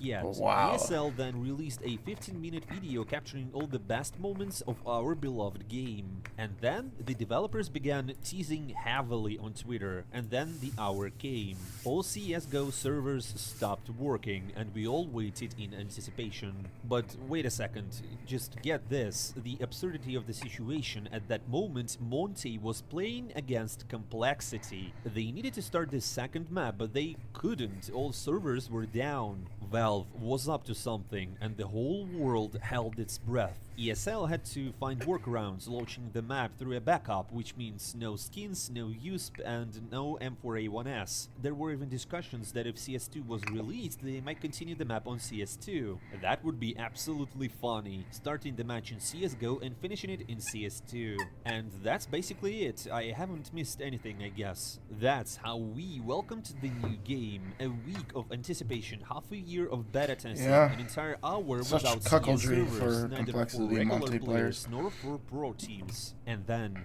Valve did it. They released CS2. Congratulations to everyone on this new chapter.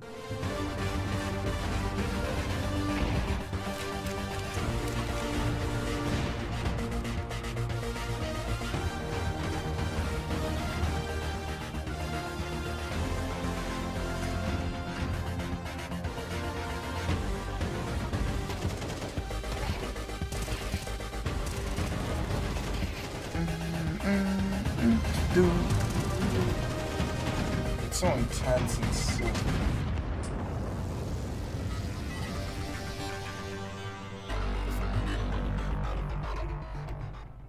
And when CS2 officially came out, something really important happened. Valve has completely deleted, removed, banished CSGO. It seems that Valve simply doesn't want to make mistakes of the past when the community has been playing 3 games at a time. You know, when the esports community was still in 1.6, a lot of people were playing Source, and just a little bit of all of them were going to CSGO when it was launched. Now this isn't the case. There's just no CSGO in Steam now. If you want to play CS, go to CS2. And now let's finally talk about what's new, starting from the beta test. Friends, I have... Let's hear what they talk about and skip this.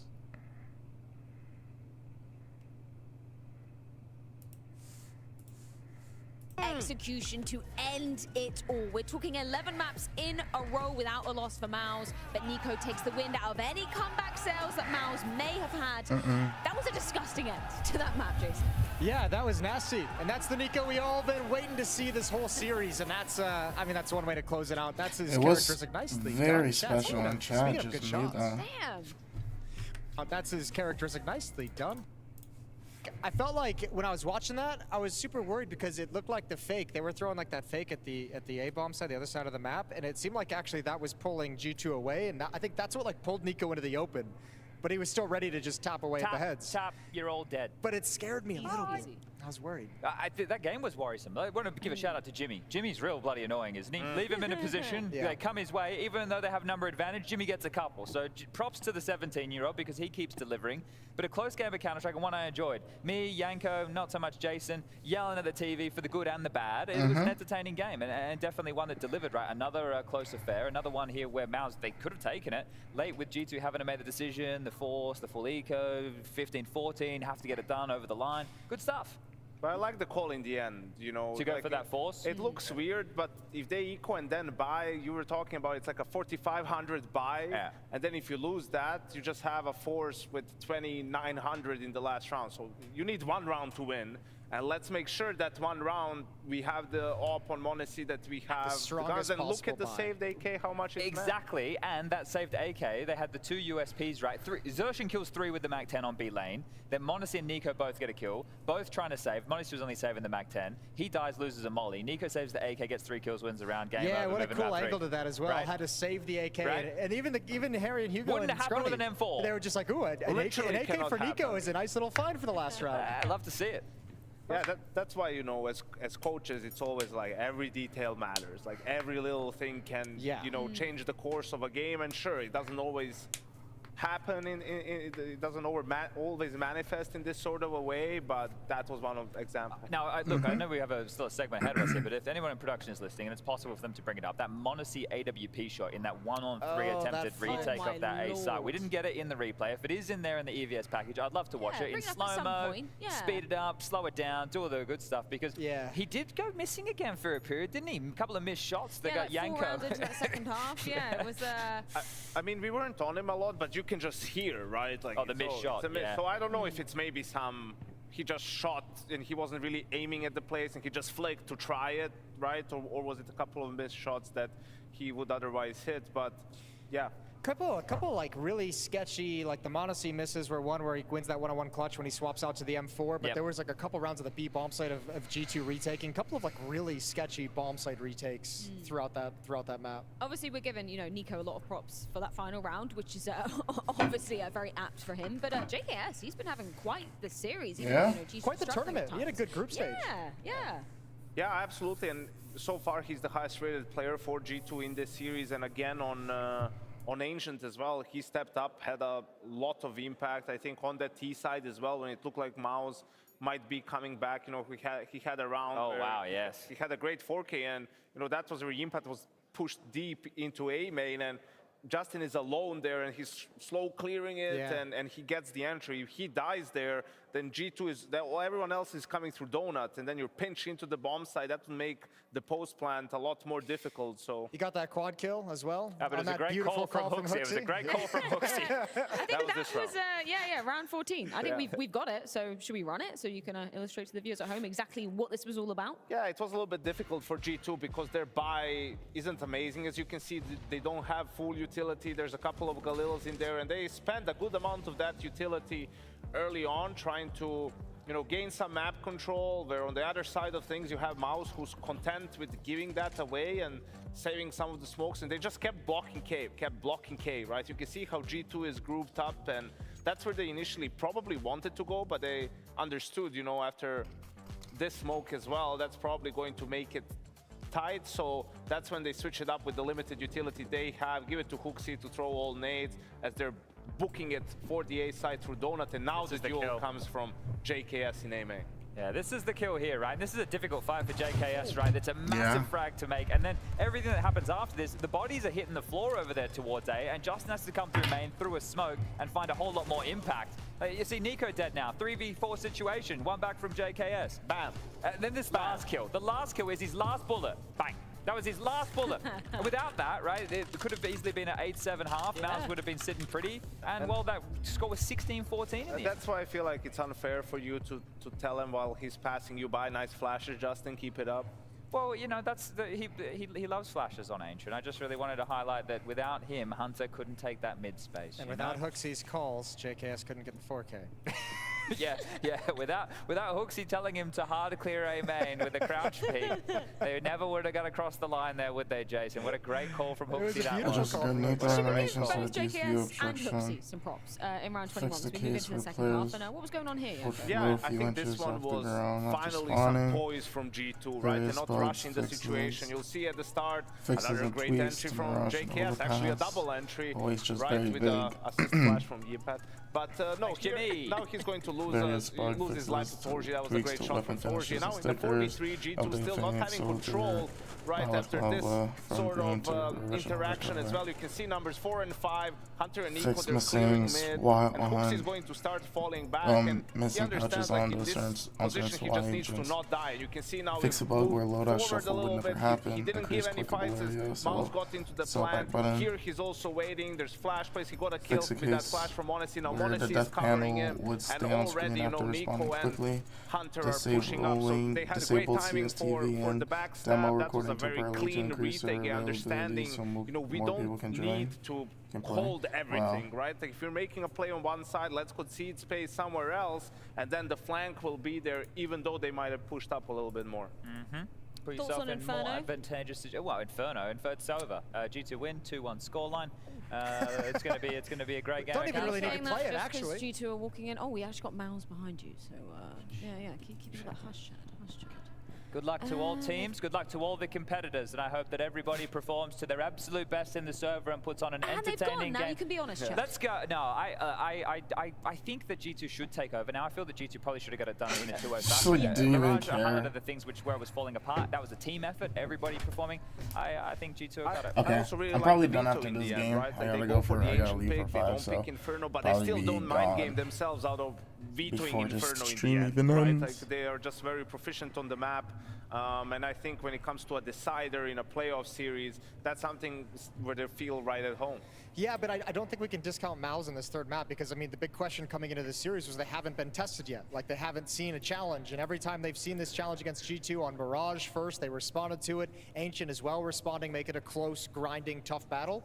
I expect Mouse to put up equally, like, a very strong fight on this third map. I mean, I think the way they're performing as well when you consider guys like Yimpad playing well, guys like Frozen playing well, Xtrfy is going to be Torji had a good map. Yeah, Torji had a good map. Like, you have all the players, you have all the ingredients you want if you're Mouse to make this a competitive map that you could steal. I think funnily enough, it's like G2 is making more mistakes than Mouse. You know, like Mouse is not giving rounds away really in any way, right? So I think if G2 cleans up their game a little bit, they cleaned it up a bit on Ancient compared to Mirage. If they keep that level or do a little bit better, I think they have this 2-1. Yeah, I think now that this is not going to be, well, I was going to say it's not just going to be like such a set-heavy execute map. It's not. It's more like about maintaining map control and then going for different plays across. But G2 have ways to take fast mid. They've got a lot of different ways they can. Oh, we're going to knife for sides. Nico and Banana as well. But knife for sides first. We don't even know who's starting where. So I don't look. Inferno, I guess it's hedging a little bit more T-sided as of late, right? And this is where, you know, if Connor wants his boy Frozen to be in the top 5 right now, he plays pretty much the same thing Nico does. True. On T side, right? So here is the moment for him to sort of step up as the most experienced player on his team, probably the most skilled one as well, and sort of lead the team by example. Well, a third map required to find Ents their semi-finals opponent. It's going down on Inferno after this. Well, first of all, as we thought, the first season in Premier Mode has started. All those tens of thousands of points farmed by Chinese cheaters have been reset. It's all new. Calibration, 10 wins, the journey to the top of your region, and then the world. So now you have a chance to adjust your numbers if it didn't go well the first time. When the first season will end, no one knows. People assume that it's either in the spring or at the new year. Don't forget to tell me in the comments how much MMR have you already got. But what's even more interesting is that they finally added the usual 7 maps from the pro scene plus Dust and Office. Here comes the funniest part. To get a rating on each of these maps separately, you need to win 10 matches. That's 19 victories. I won't be able to do that in a year. Plus, I hate Office, but I want to have a rating there. It's a somewhat unexpected decision. Also, by the way, even in matches now, games go up to 13 rounds. I thought that make it only in the Premier. That's why I think it's like, it's either you choose Premier or you just choose a map that you like in everything is unified, MR12. Meanwhile, they didn't change the economy at all. They've also added Duo It seems there is no new modes. However, there is a new drop system. When you rank up once a week, you get to choose from 4 items, and whatever 2 you like the most, they go to your inventory. An interesting feature, I tried and got a case, a chip skin and 2 graffiti. Obviously, I chose 2 graffiti, I'm not a fool. Other notable additions include eye animations for agents, improved subtech, a new shop, the ability to open cases and buy capsules, lots of minor tweaks, new music sets, a medal, but the most crucial is now everyone can watch demos and view their match history. And oh my god, how wonderful this is. I used to have a lot of demos for videos back in the day and it was a real nightmare. The number of times my game crashed was just crazy. Now demos are just like a regular player, 15-second skips back and forth, instant transitions to any points in the match and all that. No lags, delays or crashes. Watching demos is now a pleasure. Jesus Christ, this is actually going to be so beautiful to fucking watch demos every one now. of them you can test out. The game is open and free, you can play without any restrictions. But I'm not the type of blogger who tells you about the updates themselves. I focus more on the pro scene, and pro players weren't too happy with such a quick release. For example, here's what Simple wrote. Finally, they add new tick rate. Oh my god, it's not 64 anymore. It feels like 16. And then he told about how the EPL playoffs will be played. Короче, что сказать, Counter-Strike 2 такой же херовый, как Counter-Strike 2 бета. И завтра ESL сказал, что мы играем в CSGO. Поэтому, а еще у меня температура 39. Поэтому не знаю, какие новости лучше. And well, what you know, Monacy has already found some bugs. I mean, bugacy, surely. Пацаны, тут такая тема. Когда вы в нике CSGO, когда вы пишете в нике CSGO, она отмечается как invalid profile name.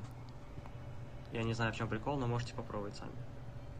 I also read the opinions of other pro players on Twitter and they have mixed feelings. Elige, for instance, is pleased with the fast release of the game and praises how smooth CS2 has become and its better hit registration. However, Mantu, on the other hand, is shocked, questioning how such a bugged thing could be released as an official game. Friends, what do you think? How do you feel about the CS2 release? Did Valve rush it, or is it everything as it should be? Write in the comments, we will discuss as always. But now, all that's left for us no is game is going to be good when it first comes out.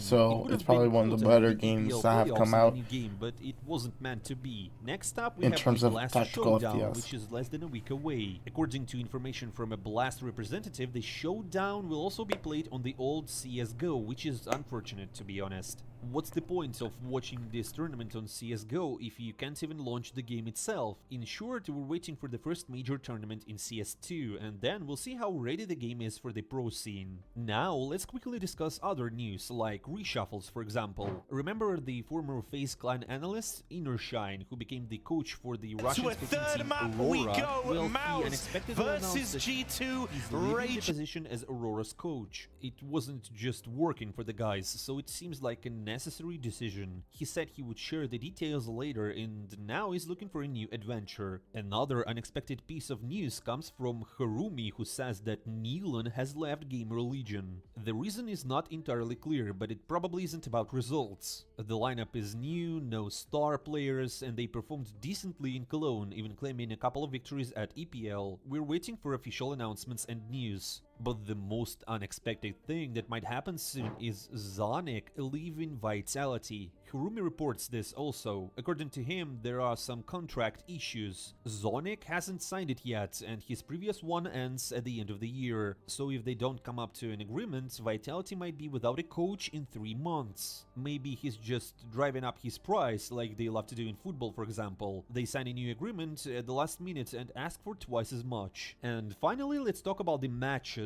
First, Boomich managed to win another tournament, CCT Finals. One win defeated Monte, defeated MIBR twice in a row and got $100,000. Boomich has really established himself in the Tier 2 scene. Now it's time to show something on the Tier decision, 1. and they went with the CT side start. G2 on the T side to open up this third and final map of the night. In an hour's time, we're going to know who will be that semi-finalist going head-to-head with ENCE tomorrow. Yeah, no easy route to that grand final, no doubt about it with ENCE's current form. But let's see which team is more deserving of meeting that matchup. That's going to be fun. Only 2 days left of CSGO. I think these are going to be played in CS Go still. Arguably larger titan of Counter-Strike. We've got a fast pistol here for G2, storming the board up middle. Oh, wow. They get Oh, fucking wow. But that's what happens when you get caught in 4-stacking brackets. Charging up brackets like that, you thought you were going to pierce and penetrate the bomb site. Instead, you have walked straight into the meat grinder. And you know what happens there, Hugo? You get ground down. To the dirt.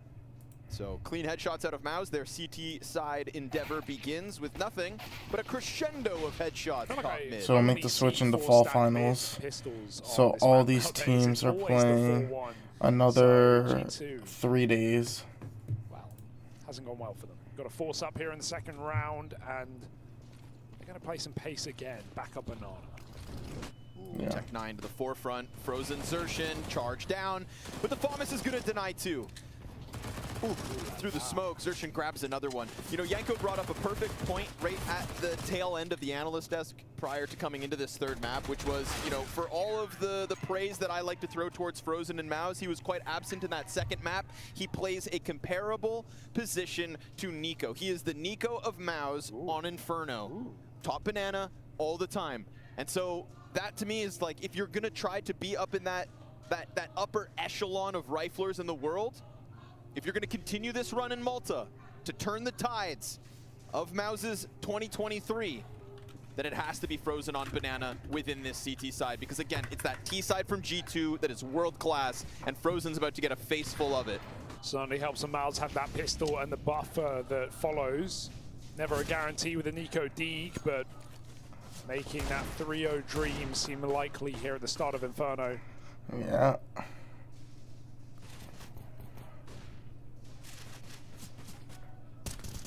They are really fighting for it as well. Finally going to get punished, but throwing themselves down Banana and getting all the glory and all the potassium. Mouse 3-0 to start. G2 coming through with a bye. They better start strong, and they better start now. Where does one get potassium other than bananas? That's a great question. I hear like a fly in my room that's like caught between my blinds. Oh, shame. Maybe beans. Avocado, potatoes, spinach, orange, and dried apricots. Ah, apricots. Apricots. Dried apricots. Bit of marmalade here.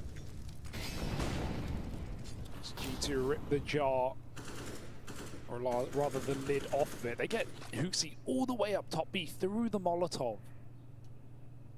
Chimpatt up in apartments with the AWP, round 4 AWP. Frozen jiggling that B bomb site, him and Xertion with full belt to util.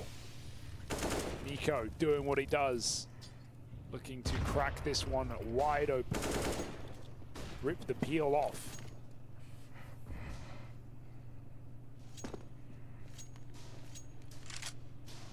No Overly aggressive play from Apartments, just sitting up within it back to back. This is a comfortable spot for Torsey and Jimpat. It does open up a question mark around brackets, but really it's Banana that's cause for concern. Yeah, Nico is trying to kickstart the round over towards B, doing what he does best on these B entries up from Banana. JKS making noise in top mid, keeps 3 players there. He even deals with one of them. And so this B site was solely down to the care of Frozen and Exertion, and they both fall immediately. This first rifle round is a decisive win for G2, and even though there's a couple of kills in at the close here, Maus are never really going well to be in a execution position from G2 on this half, or on on this round, I mean. So G2 starts strong, especially when the with that mid-late late mid presence. Not even a whole lot happening there, just kind of waiting at the top of Banana. They let JKS sell that A play, and then they explode on the back of it. Yeah, I mean, getting that far back into your bomb site, allowing for a full-blown execute. Classic error on Inferno. The B sites crumble in the face of the numbers push through. Not often Monacy misses a jump. Oh, but he makes up for it. Hits the dirt. Gives him a crouch. Oof. G2 take that first one early. 4 rounds deep, and the T side has broken through.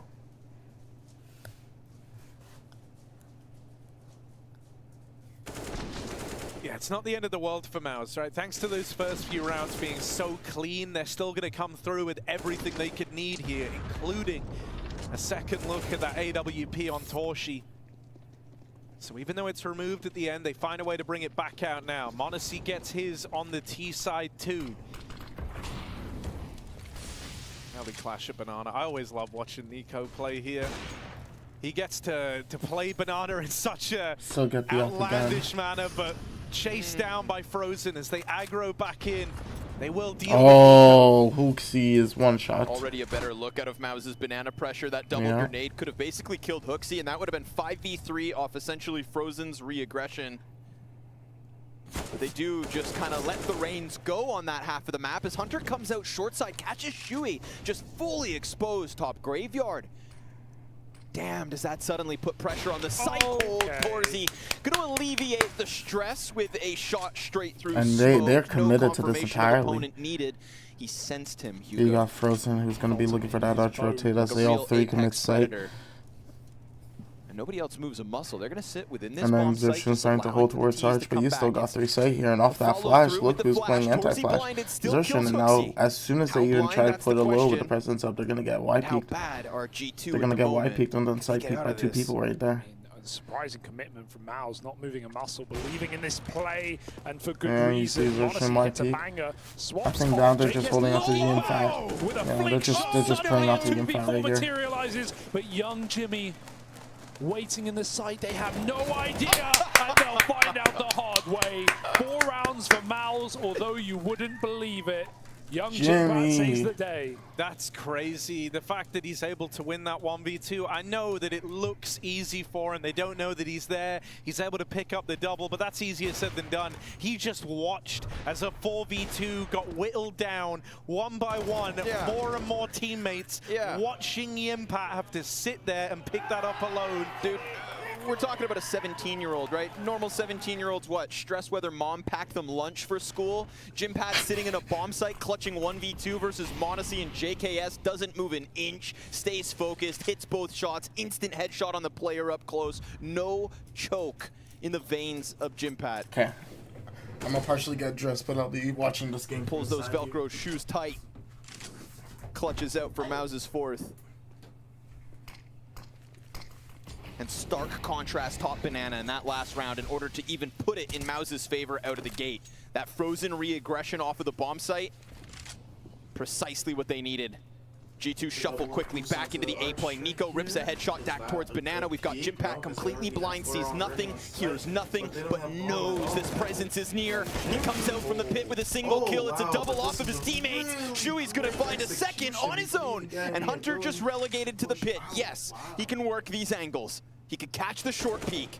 He could unravel this bomb site. They've got him pinned in, and Torzy puts him down. 5th for Mouse, 6 rounds in.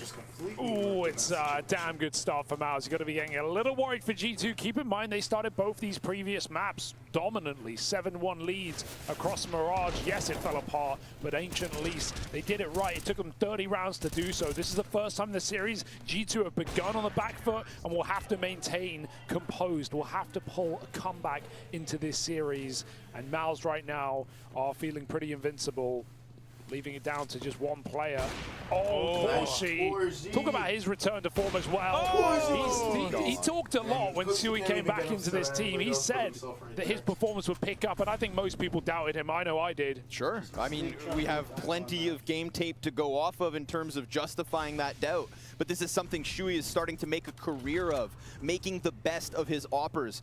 What has he gotten out of Acor back at the Paris run? What has he done with Torzy since his return, let alone those seasons of Wii play when Torzy was a beast? And some of it comes from Sui for sure, but I feel Torzy feels so much more renewed inside of this roster. He just looks so much more comfortable. He's willing to take a lot more opening fights. It's something we didn't see on the previous iteration of Mouse. He is willing to throw himself into the meat grinder and grind G2 up for a change. 6-1, and Torzy is just wide swinging mid like a madman. One of the talking points that all of us had with this Mouse run here in Malta was, what will this team do if a map starts against them? Right? Because you go back to Furia, you go back to FaZe, that is 4 maps of domination. Yeah. That is 4 maps of uncontested Counter-Strike where they were able to go flow state and they seemed untouchable. What do we have right now, map 3, Hugo?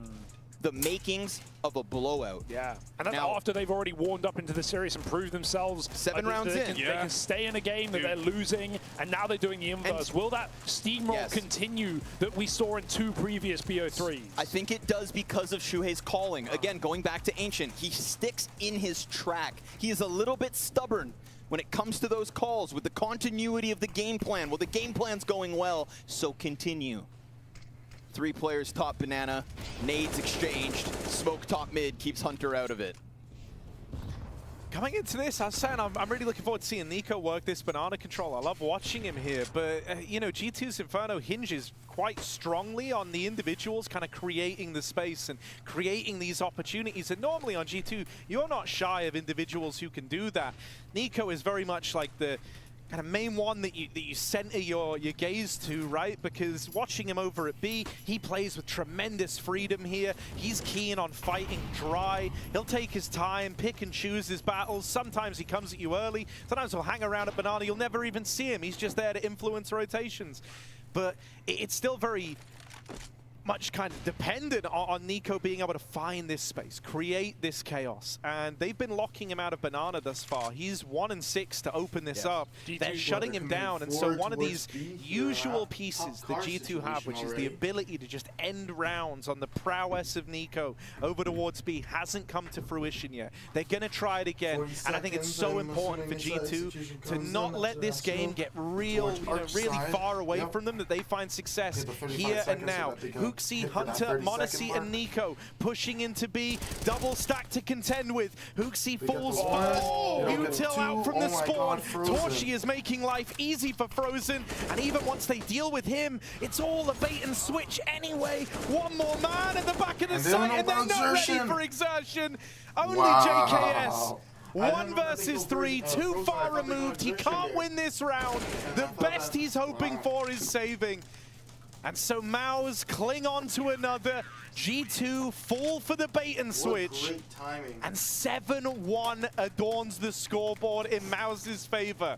I don't want to be the bearer of bad news, but the one thing going for this G2 T side was that lackluster banana aggression from Mouse when they sat back site, forfeited control, and then G2 were able to follow through. Stark contrast this time because Torzy's flash over top of construction Hugo J. Byron, dare I say, that one piece of utility, a golden opportunity, and then you see it completely sold. Second player locks it in. And it's the last thing G2 are ready for. They look silly, they look split, because 2 of them are working Banana and working the B side, and 2 of them are holding for the coffins or CT swing. They're trying to find the other player. They never for a second consider it to be double quad. And that's an exact round that Mouse used against FaZe the other day. Sure, it was 4 players in the B bomb site. They had 3, and the third player was hiding quad. FaZe went for the plant. We had a Stewie and Boston moment where he dropped the bomb in the last second, but Mouse did that round.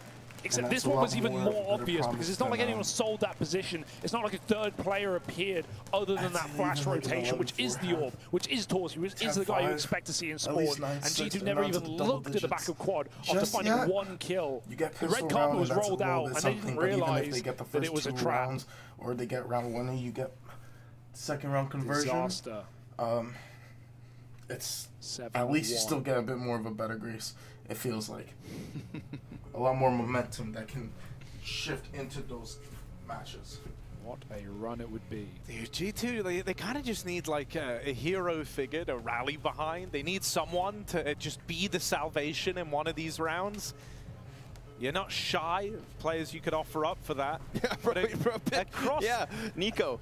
Across this series, though, it's actually been JKS, right? It's often been him to be the difference maker. 4 and 7 here. Hasn't had like this mega explosive start to kind of buy time to bring the best out of anyone else yet. I don't think it's really his job to fill this void, right? Kind of hard for JKS to do much in his role on T sides. If G2 are going for B executes and they just need him to take brackets control, he can't be hunting kills. He has to be late lurking, and his performance is going to be dependent on the result of that B hit, making sure those A players never make it along, or at least not easily. So if you're getting massacred on your B executes, what is JKS to do?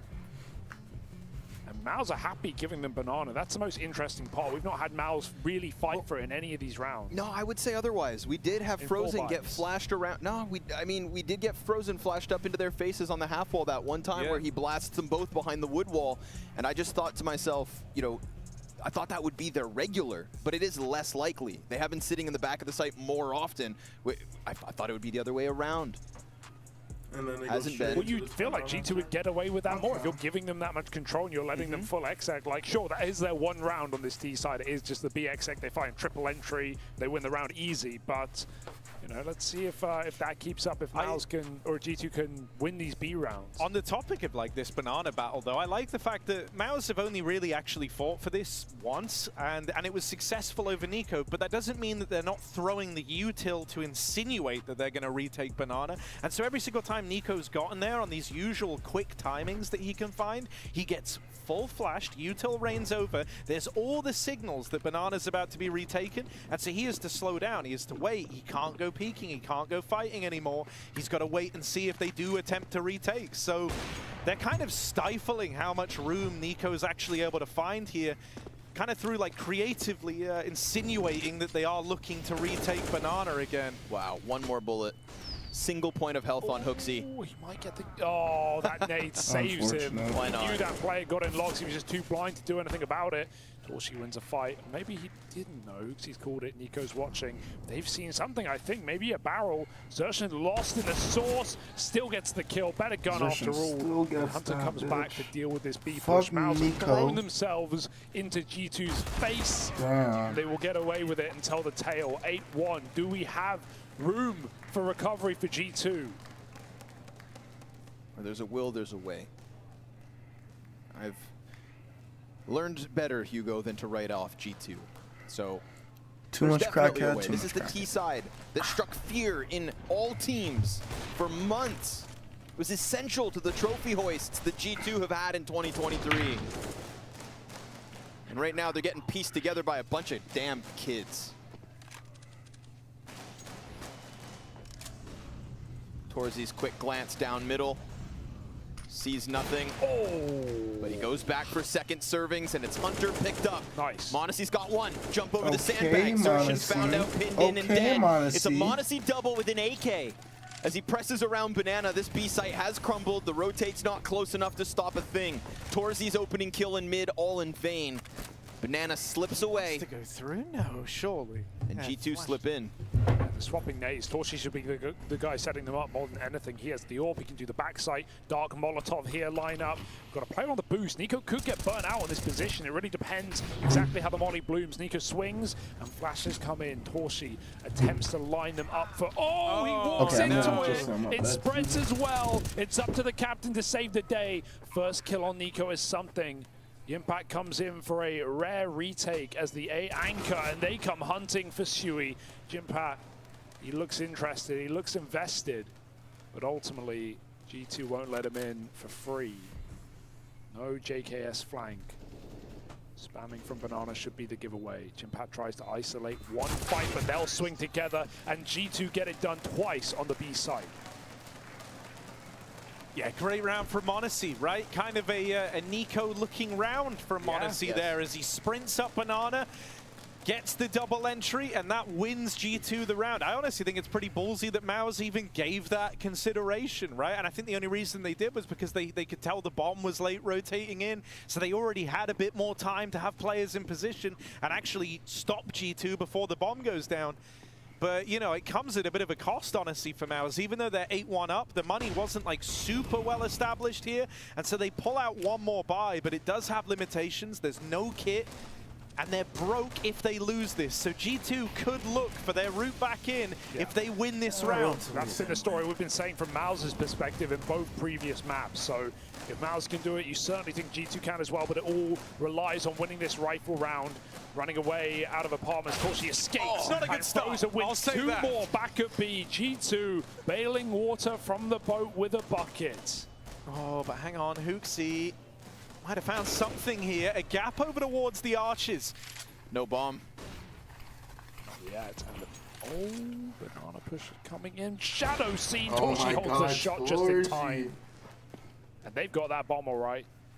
That's a smoke on Banana that left a gap behind it that two of the G2 players, and not just any two, m0NESY and Nico, decided they could press behind that to try and abuse Banana. And if you go back to the first bit of defense from Mouse on Banana this round, it's a frozen setup flashbang for him to peek into Banana just as the util's being exchanged. I swear, dude, that G2 push was right about to hit him. And the flash finds its target, he gets them back behind the half wall, and the sequence of utility made all this easy, but them just trying to press around that smoke, there was no flash to get frozen off this angle. They just tried to walk through smoke to trade. It is looking desperate right now for G2. There's no doubt about it. My bad for all the microphone losing people. their oomph here at the end of the night. See, now, Maybe it's not as much to global the side, it's more offensive. It up. might be the So young it is more crackheady with Hungarian this. here to put them to bed. And also, In the corner, Jimpat, Shui's going to drop bomb. A flash to hold on to this. They may take that site, but they'll have to come back for the device. Nico! Double. Traces it through the smoke. Nobody within that bomb site, and G2 know it. They've had enough. Hunter's gone one further. Torsi sitting 16-5 with an opening frag over towards Banana this round. They transition quick to that A play. Like, he should full say. He should run away. Like even if you are the Hung Hungarian, this 1v3 is like not meant to be, and he knows it. 16-5, hold on to the orb. Let G2 have a round. Let them have one. That's fine. He's a nice guy. He'll let him go. So generous. There's enough to go around. That's what I've heard. I need a little bit more length on my hair, so Rounds, when I of pull course. it back, Finding I can like the pull it back all together, you know? It's a good save spot because they're actually already up top B as long as he moves a little further. I don't want to be a doomsdayer, okay, because there's still time for G2 to rack up T rounds. But even when we go back to the best wins that G2 have put forth on Inferno, always by way of T side, and we sat here almost in a comical manner, thinking that when they would get 5 rounds on a CT side of Inferno, they would switch over and still just go like a flawless T-half, no round losses, take it back. That was the entire tale of the G2 Inferno run, right? So as much as we could sit here and expect most teams to wait for their defense and get majority rounds, that's not the G2 formula on Inferno, so they better have something in their back pocket, and they better close out this half with a few more rounds, because they've got a damn good chance at doing that. You brought it up, Harry, with that 3-man retake attempt on the B site. They bottomed out their money. They had one set of extra money. That got expended, and now they're strapped for cash. G2 take a 4th right here, right now. That 9-6 looking likely. Tantalizing, scrumptious. delicious. It's right there to be had. Doable. And big if true, but works. triple B for Mouse. They want to send in the AWP again with a spawn, go for that pick. And we've been getting these fights every damn round. Torshi won't get it this time. Monacy hunts through the smoke, and he comes in with a vengeance, looking for 2 kills. Monacy has had enough. He wants to fight for this. He wants the final trophy. Taken away at the B side by Xtrfy, who needs to either go through or find a spam kill. It's getting desperate. These rounds are not retakeable, especially without a kit. This one's important. Nico denies it, and that is the save. But save of what? What? A Desert Eagle and an MP9. The 2 players that didn't have much stationed at that A site. It's a back to nearly back, 1 round in between. Monacy, 2K top banana. You said Nico-esque the last time, and it most certainly is. Yeah, and you know, I mean, this is where we were saying G2, they kind of just need like that hero figure to rally behind, and it feels like Monacy is occupying that void right now. Top in the charts at 10 and 10, and it's his late activation that has given G2 a bit of a second shot at this game, a second shot at life here over Mouse. In this quarterfinal, they're going to get up to 4 at the end of this one, but no more money left for Mouse means that a 5th should be brewing for G2. And so suddenly this T side is starting to get a bit of shape to it, and it all starts with Monacy's rifling over towards the top of Banana. But, you know, this is something I kind of call shape, Harry, would you say this half is taking? Talking about how this half can really just be salvageable. One that's recoverable. Not to say that it's anything guaranteed, but you're at least having the option, right? The game still feels like it can be in your hands here. What we know about G2 is that on T side, that is their ability to come back. CT, they are able to hold it down and be consistent. By the hands of G2, but T side is like, if they're able to pick up a few rounds, then it doesn't really matter. Instant execute. I do love the balls on this call from Hooksy, and they completely avoid the 4-5 B stack. This is a great call from G2. They just avoid the danger in its entirety. Oh my god. Taste of his own Nico, that was like 7 dinks in 1 second. That was wild. You know, we sometimes say Counter-Strike's a horror game. It's that you know, those bursts of dinks. That audio is the worst of all of CS. It's not about damage. This is you know what this is? This is like the end of Ancient, right? Nico saving that AK and getting 3 taps. It's not damage, it's getting guns out here. If Mouse can save AKs, you know, it's huge impact. They get to play with them in the last round of the half. It's far more important than, you know, going for kills here.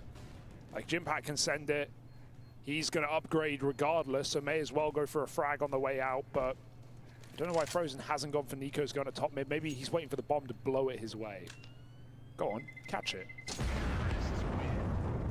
Also, the bomb radius, I guess, but he did not find it in time. It got I thought Jimpat was going left for him 10. So some jump change, Miles will upgrade and look for double digits at the end of the half. Bit No doubt about but it. G2 have at least given us something here in the T side. Yeah. Chance to work for that 6. Now we're like 3 of these 5 round wins at that B site. 2 of those 3 off of the way of a Monacy double entry, just rounding through a smoke grenade and catching the front runner off guard. It's okay. And yeah, great job for G2 for even bringing this back. So yeah, you would love to get this round, but even to bring it back, you know, and hold them so that they couldn't really take too much of a double-digit lead. At max, they're getting 5 rounds ahead, and if you get pistol there, it's not too much of a coalition from this half. Not even brackets control, just collection jumping haphazardly. You're able to still fight back. Falls back. But if you're able to bring this to a 6-9, momentum's yours. Momentum's yours starting pistol. It's had a fantastic game, and a round that Mouse will be retaking regardless, so we want everyone alive till the end here. Hunter's going to go for that long take. It'll be Dorshi on the AK fight. If only he would have swung there. He's going to get blocked. Trying to buy as much time as possible here on Mouse. 1 minute on the clock, and Dorshi, he goes for it, yeah. I mean, that's like, you know, you're playing with the confidence of being 17 and 6. Torshi doesn't really feel like he can set a foot wrong right now. He tries his hand at the spam, but Hunter reacts immediately to the info. 5v4 for G2. They're clutching at straws, hoping for 6 on this T side, and considering the 9-2 scoreline that this game once had, G2, they might be able to recover something here. They're going to rejoin with Nico over at B. He's been getting stifled here across this T side, has Nico. Frozen has one flash. Way in. Walking forward, Nico, first man in, and damage done. Spam. Frozen teeing them up with a flashbang exertion. That's fine. Tries That's his hand in completely the double. fine. A lot of damage to Hooksy, but not the killing blow. Bomb's getting planted. If Frozen can stop this, that would have been the round for Mouse. It's on. But now they've got to win it in the retake. 3v4, G2, a little bit of time to get pretty, a little bit of time to get set up here. Mouse have got their work cut out for them, and they've got to win this in dry fights. There's no util here. No kits, nothing other than the aim to lean on, and Monacy's got that big green swung. It's a deep peek on CT. Frozen left with 3 ahead, but it's 6 on the trot for G2. They survived that challenge. 9-2 half for Mouse, and all of a sudden, we've got G2 on the brink of tying this up.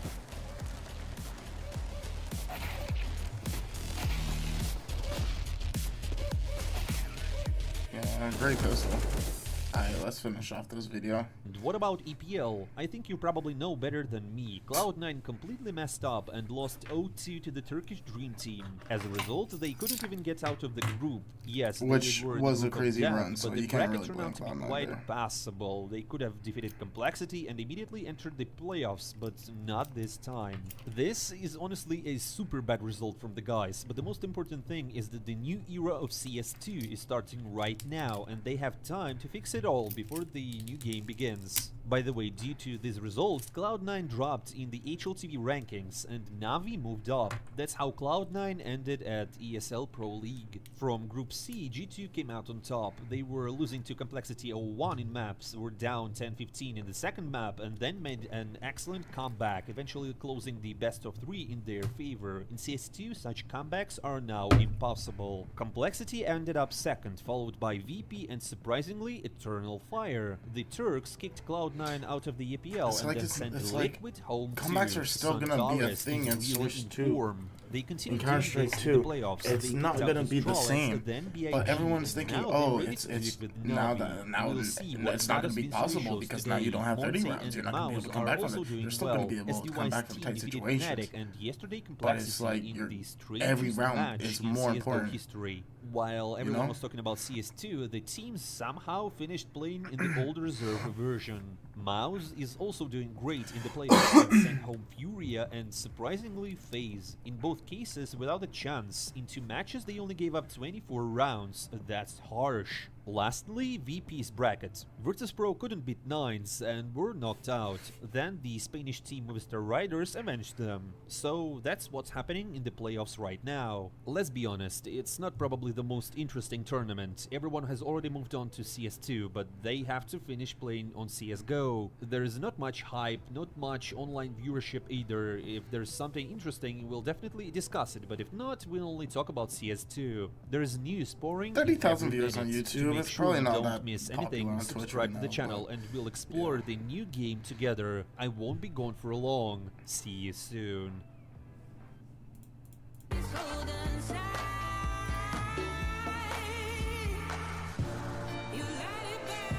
It's now been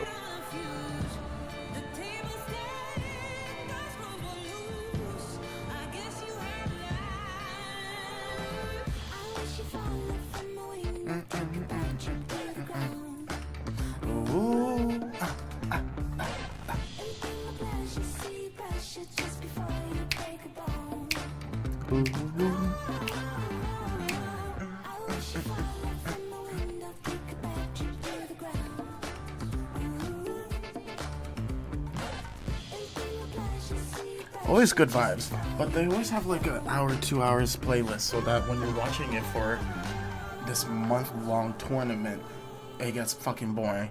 Same thing with these cuts, because it's always, my god, he's Zai-Wu. Now they finally changed it, but it's only two variants.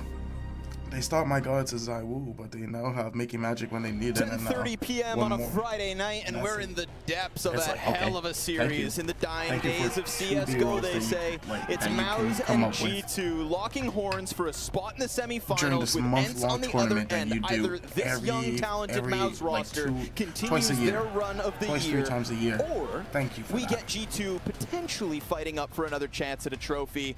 3 rounds the difference. Malta, make a little noise. I'm sorry, I'm just a little toxic. Yeah, thank you guys for being here. It's all about quality, not quantity. Yeah, a little noise. You know, you set your expectations and they over-delivered. It's kind of like this Mouse run right now. A winning half on the CT side of Inferno and a 3rd map blazing away against G2. 6-9 half. The T-side Kings, now they're on the comeback. Pretty excited for what Mouse. Hunter gonna get the G2 spot, can do. so it seems like he'll be tested on the long side. Wow. Mouse have got everyone here. Yimpat pulls up. They're committing First to kill the goes stack. the way of Mouse, Wow. taking it even further is Shuey. And now JKS, dual Berettas, right place, right time, but can't get a beat on these players in the site. Now he's JKS boxed is in. sandwiched now. They've got him trapped, pinned in a corner. Life is very tough for JKS. and Monacy Shuhei dies. alleviates some of So the now pressure they're with the able to backstab. take all of Halls. Frees him up a path Now- to rotate now out of the apartments or They're proceed not forward really with a fighting little for less Arch, pressure. except for Desertion, who's kind of JKS. pushing, and now he's starting to take it, so they know that they're going Second lane. lease of life here. Monacy Yeah, I like crawling this. I offshore, like has this support post-plan from Nico. situation that they're kind of G2 committed to still right here. believing in this retake half the time off that bomb, and now they go. In they come. Monacy and JKS with a killer piece, but it's Nico chopping away to bring it back to the 1v1. One bullet for JKS, and that bullet had to connect. The reload is not going to save him, and so even though he gets the kill, it's a pistol round for Mouse, and double digits achieved as they see that one through to the very end. They tuck in just long enough, but they're also not scared, and that's the best part about this Mouse team. They will meet you head on and fight for the round. Some great trade work there in the post plant, and Sui coming through with more confidence. Cools, it's been the name of the game on these T sides. Double digs now. G2 are in hot water. Still a little sigh of relief on that, because you know Mouse got it. A bit close. They weren't afraid to fight you head on, but they were a little afraid to peek you in that post plant. Graveyard player kept his head down until he died. Long player stayed tuck until he went down. Those were quick, rapid frags coming out of G2, and so a fast showcase of the talent we know they all have. Mouse run away with the 2nd pistol round win. Watch them just execute and execute and execute. I mean, it's Inferno. You got to do a bit of due diligence, a bit of housekeeping here on T sides, but they look like they want to go before the minute mark into this A site. Screw a gamble. We'll take our chances. We'll roll the dice. But as I say that, bomb backs up, leaves 3 mice in middle. They don't want to walk into the trap just yet. They can smell that cheese. Apartment player starting to creep up as the 2-lane play happens. Jimpat, we've praised his corner clearing. He does it again. 2nd player peeks in. That's an AK for Monacy. We know what one AK can do. So the fact Xtrfy drops him as fast as possible. All good.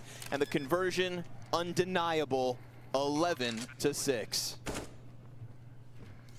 And they're just stuck Can't in be these done, right? Don't break a sweat on it, even with the double app setup, even with Monacy getting a kill, they're able to trade it out nice and concisely. They don't let him do anything mad on the AK.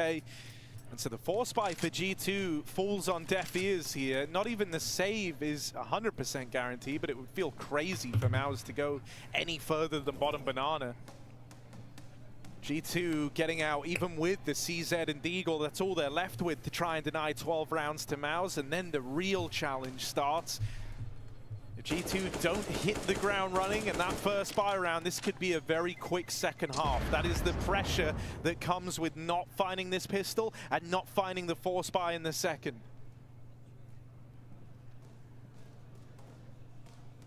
There's only so much runway to go around. G2 not to be expected to win this one, but that first buy round has to field something on this CT side, or this could be a very quiet final map on LAN.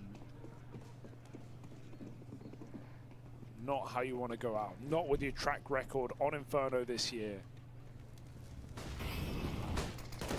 It's curious as time goes on as well will be how do Mouse approach that B site if they choose to, when they choose to. Because honestly, the defenders we expect, obviously Nico and Hooksy. Not really much That's you can take from this round. 7 and 14 Nico, 5 and 14 Hooksy. Not two individuals who are having the best of third maps. G2 and two for players that could have a round, huge task of holding B against the pack of Mouse maybe players. Maybe get a few kills here we'll for G2 side, but I mean the camp's already lost 3 people. Right now there's been this affinity for the A play out of Mouse from the pistol until now, and it has gone swimmingly each and every time. That's a lot of money made here, folks.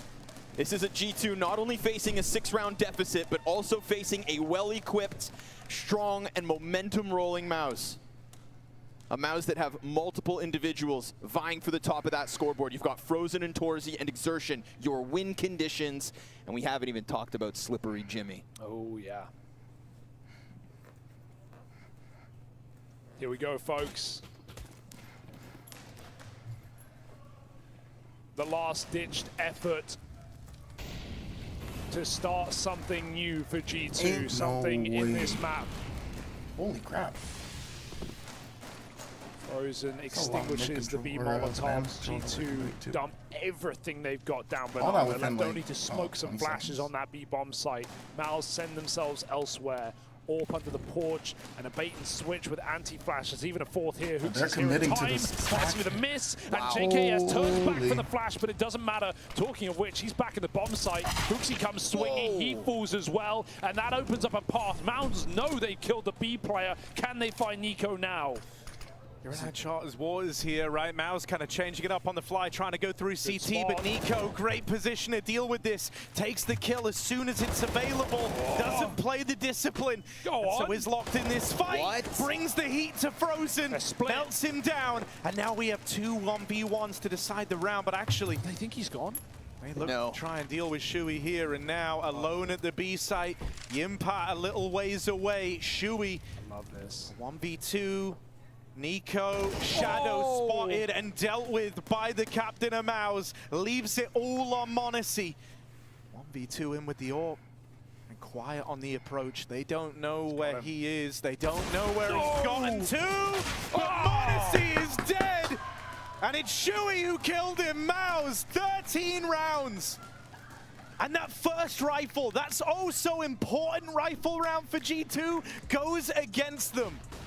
Immense, folks, immense. Xtrfy has the balls to jump around the short play into the bomb site. Looked like that was when the bracket play is going to unfold. They get 3 guys through Arch. All 3 could have gotten into that B play, but Nico in CT sits around, pulls one off, chases with the second, and Shuhei stranded. But guess what? Shuhei, an in-game leader, the role notorious and synonymous with people who can't frag, just use a Galil to shut down the #1 rifler in CSGO as he rounded that coffin corner. Yes, it's shadow advantage, but it's Nico, folks, and Shuhei guns him down to put Mouse 13-6 up. We saw the reactions after that round. You know how frustrated Nico must be feeling. He did everything he could with that early rotation, gets a kill, jumps through a smoke, knows he just has to take that 1v1 while he has it, and still falls short. Frozen freaks out because Mouse have realized with that rifle round, they are oh so close on the cusp of it. Yeah, that was almost like a celebration as though you've won the match, because that is almost the implications that that round carries, right? Look at G2's buy here. Look at what they bring with them into this round. And this is saving. This is actually like the conservative way they could have looked at this.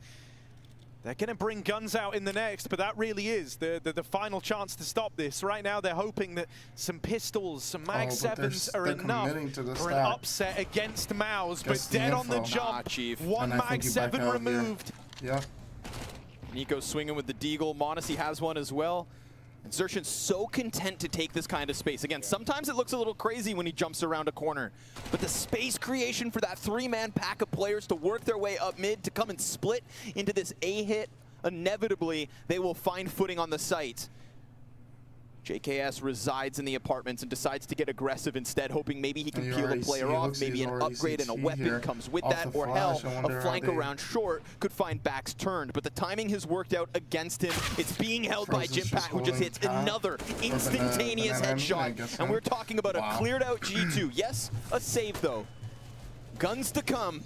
but 14 for Mouse, and they show no signs of slowing down after winning this pistol. Thus far, a flawless T-half, showing G2 how this is done. Yeah, if G2 lose this here and now, you can call them the Elephants, because they will never forget this loss, and they are terrified of this Mouse. 14-6, as good as done, one rifle round, and then you just got to keep believing that G2 have it in them. And it's wild when you look at the scoreboard for G2, it's like there's m0NESY in double digits, but everyone else is just bottlenecked on 9 kills. There's no one else above that. There is no second player trying to lift G2 out of this. It's m0NESY or bust right now for the G2 squad. I love this, and Abs pop to finish. Imagine that. Just Xtrfy. Doesn't even need to be the whole entourage. Mouse can work out around it, see how much success he gets, and if m0NESY is caught looking with no helmet on the short side, back turn, this could go from bad to worse. Queued up, but that's the bomb. That's the bomb first, dropped in top mid, and this quad mid setup is so G2. This is so them. Smoke off in mid, m0NESY holding on to the apartments, and Mouse, the job's not over yet. 2v4 here as they're churned up on this attempt to get out mid and get out the apartments. G2 lock them out. Jumping the gun to Shui as well there, right? He sends it before the flash is even set up for Xtrfy and takes the bomb out mid. He almost cleared that close left player, but almost doesn't cut it. 4 on 2, and Mouse are just trying to squeeze what they can out of this round. A couple more kills, a bit of damage, a light sprinkling, and a flash that won't do a thing to Hunter with a player under the bow. He will swing for one more. m0NESY gets tagged up. Frozen's got all the fights he wants, but JKS will close it. 7 rounds, that was the bare minimum for G2. They had to find that. Yes, I mean, there's even a certain aura about Frozen in that 1v4, right? Piecing together these peaks. Ooh, he's gonna find them all. But sure enough, this nice position from Hunter to stop that bomb, just rip the momentum away from the split. I feel almost like if Xtrfy was given the freedom to go for that Mac play without hesitating in apartments, there's a chance that they win the round. Yeah, exactly. Honestly, it was looking short. They were double short. They were 4 mid. They weren't even thinking about it that early in the round. Shoulda, coulda, woulda. Didn't. Oh, yeah, they made a different decision at the Banana, very beginning of the round. damage versus him, dropped to 34. That clash not favorable to him. But I love that he's trying. Frozen's going in though. He's gonna bombard this off that flash. Saw the orb. Maybe hesitance is a good thing. How about an A play, maybe? Yeah, I mean, once you've seen that AWP over there, you've got a very good inkling that it's a triple B setup out of the gate and some Unleash space taken. Exertion will fall to JKS down in the pit. So it's at least contained by G2. They stop that lurker as he tries to gain all the room up the short side. That could have opened up the round for Mouse. Instead, they're left looking for other avenues here. Nothing presents itself yet, and this fight onto m0NESY's AWP at the top of Banana is not an easy one. Frozen will have his work cut out for him there. Shui playing with timings over at long.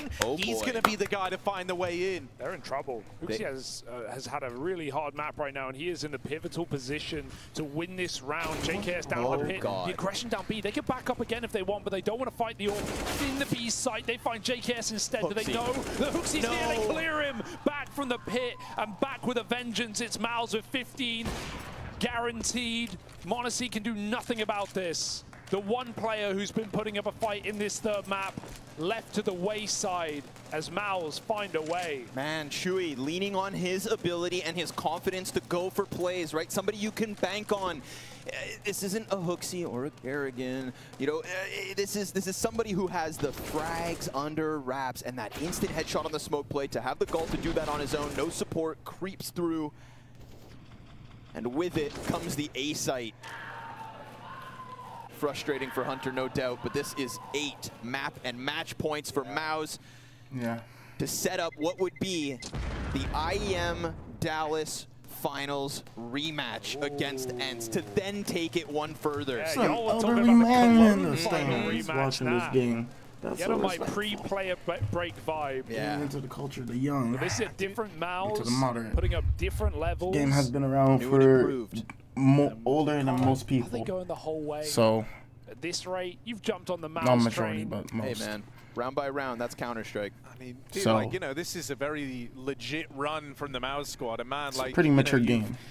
Kind of just got to sit here and have a lot of respect for what they've been able to do on this third map. G2 haven't really felt in it. G2 have felt fully out of it. You're watching 5 players all peaking. And every single game they've played, they've been the underdogs, not the favorites to take it. This one, the biggest challenge yet, I think it's fair to say. I love this. Look at The that. aggression 3 down backs. mid. 3 backs turned on Bananas. Hunter creeps right in. Get him. Ooh, but he doesn't get that second. And then the ramp player comes to help. So Hunter had an ambitious start to the round, goes for it, gets his 1, but then leaves a door for the control to come back. Yeah, even Monacy has to pull back as a result, right? Losing apps, boiler, mid, these are all open avenues. Mouse will take them both. Yeah, Hunter kind of got unfortunate. I feel like he runs back up when he gets the 1. He didn't need to overcommit there. Gets himself inside of the site just in time. They just need to get the advantage and try to see That's if what this is anybody going to tries to bank do on. anything in Smoke down in front retaliation. of the 3-player pack. Flash is good. Sprays off the mark. Nico's able to collapse on 1, but then Xtrfy trades back. But It's there's still 2 the on 2. real lob. Headshot. Monacy comes in and topples 2 out of the balcony. It falls on Frozen with bomb in hand and a clutch ahead. We are talking about a player who is trying to put his name amidst the best. And in a third map versus G2 with a best of 3 against Furia in his back pocket with No FaZe cap. in his other, it comes down to this, a chance to close, and he takes his angle on Graveyard. He holds. There's the first and 1 more about to round that corner. So Let's fucking go! this year. Mouse to the semis. Unbelievable display from Mouse as they rock G2. Oh my across fucking god, 3 let's maps. go. On Inferno, it all comes up in favor of Mouse. It's not even close. G2 batted out of it and sent packing. By the That time nigga's heart third rate map is rolls fucking around. off And right what a day in the office this is for the Mouse squad. Torshi with a phenomenal series, coming into his own on Inferno, lighting it up, Frozen in behind him, cementing his legacy there in that clutch to close.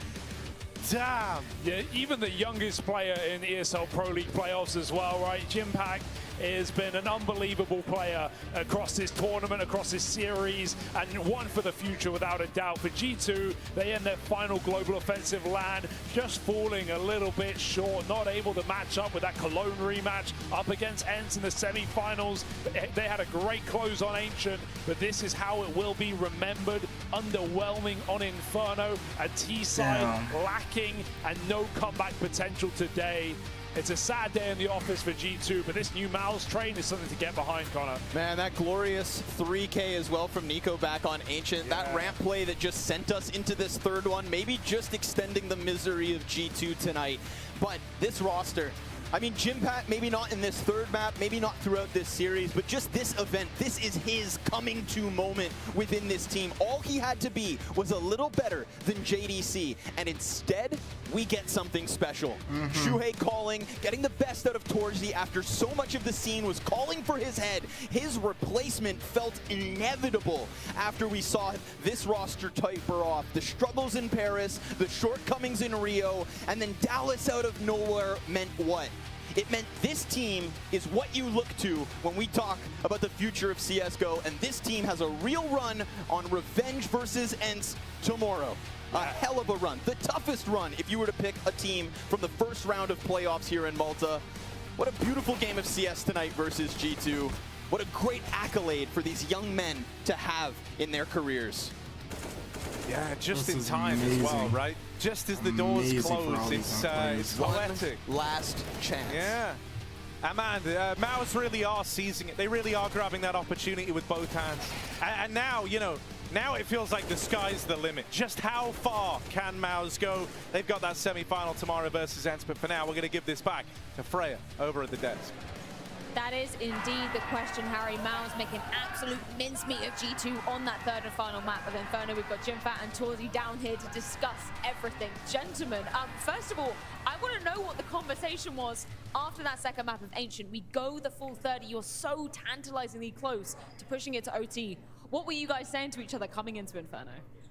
I mean, we said that we played really good, I think, and it was their map pick, so I think it was okay to lose the game, but we need to step up the comms and also a little bit the team play, because I think individually we were playing decent, but there were not really good team runs on Ancient, I feel like. And also I said to the team that like on the last 2 maps, we lost every time the pistols, and we had a rough start on every game. And I was like, we need to start on fire, and we have to go really like strong in the beginning, because that's what matters. And yeah, we went instantly 8-0, I think, or something like that. Yeah, well, they gave you that nice little mid-rush on the pistol run right into your stack, so that had to have felt pretty good. That's the hot start you were looking for. Was it just riding momentum from there? Yeah, I think it was that, and also like everyone played really good, and we just kept the vibes going on, and yeah.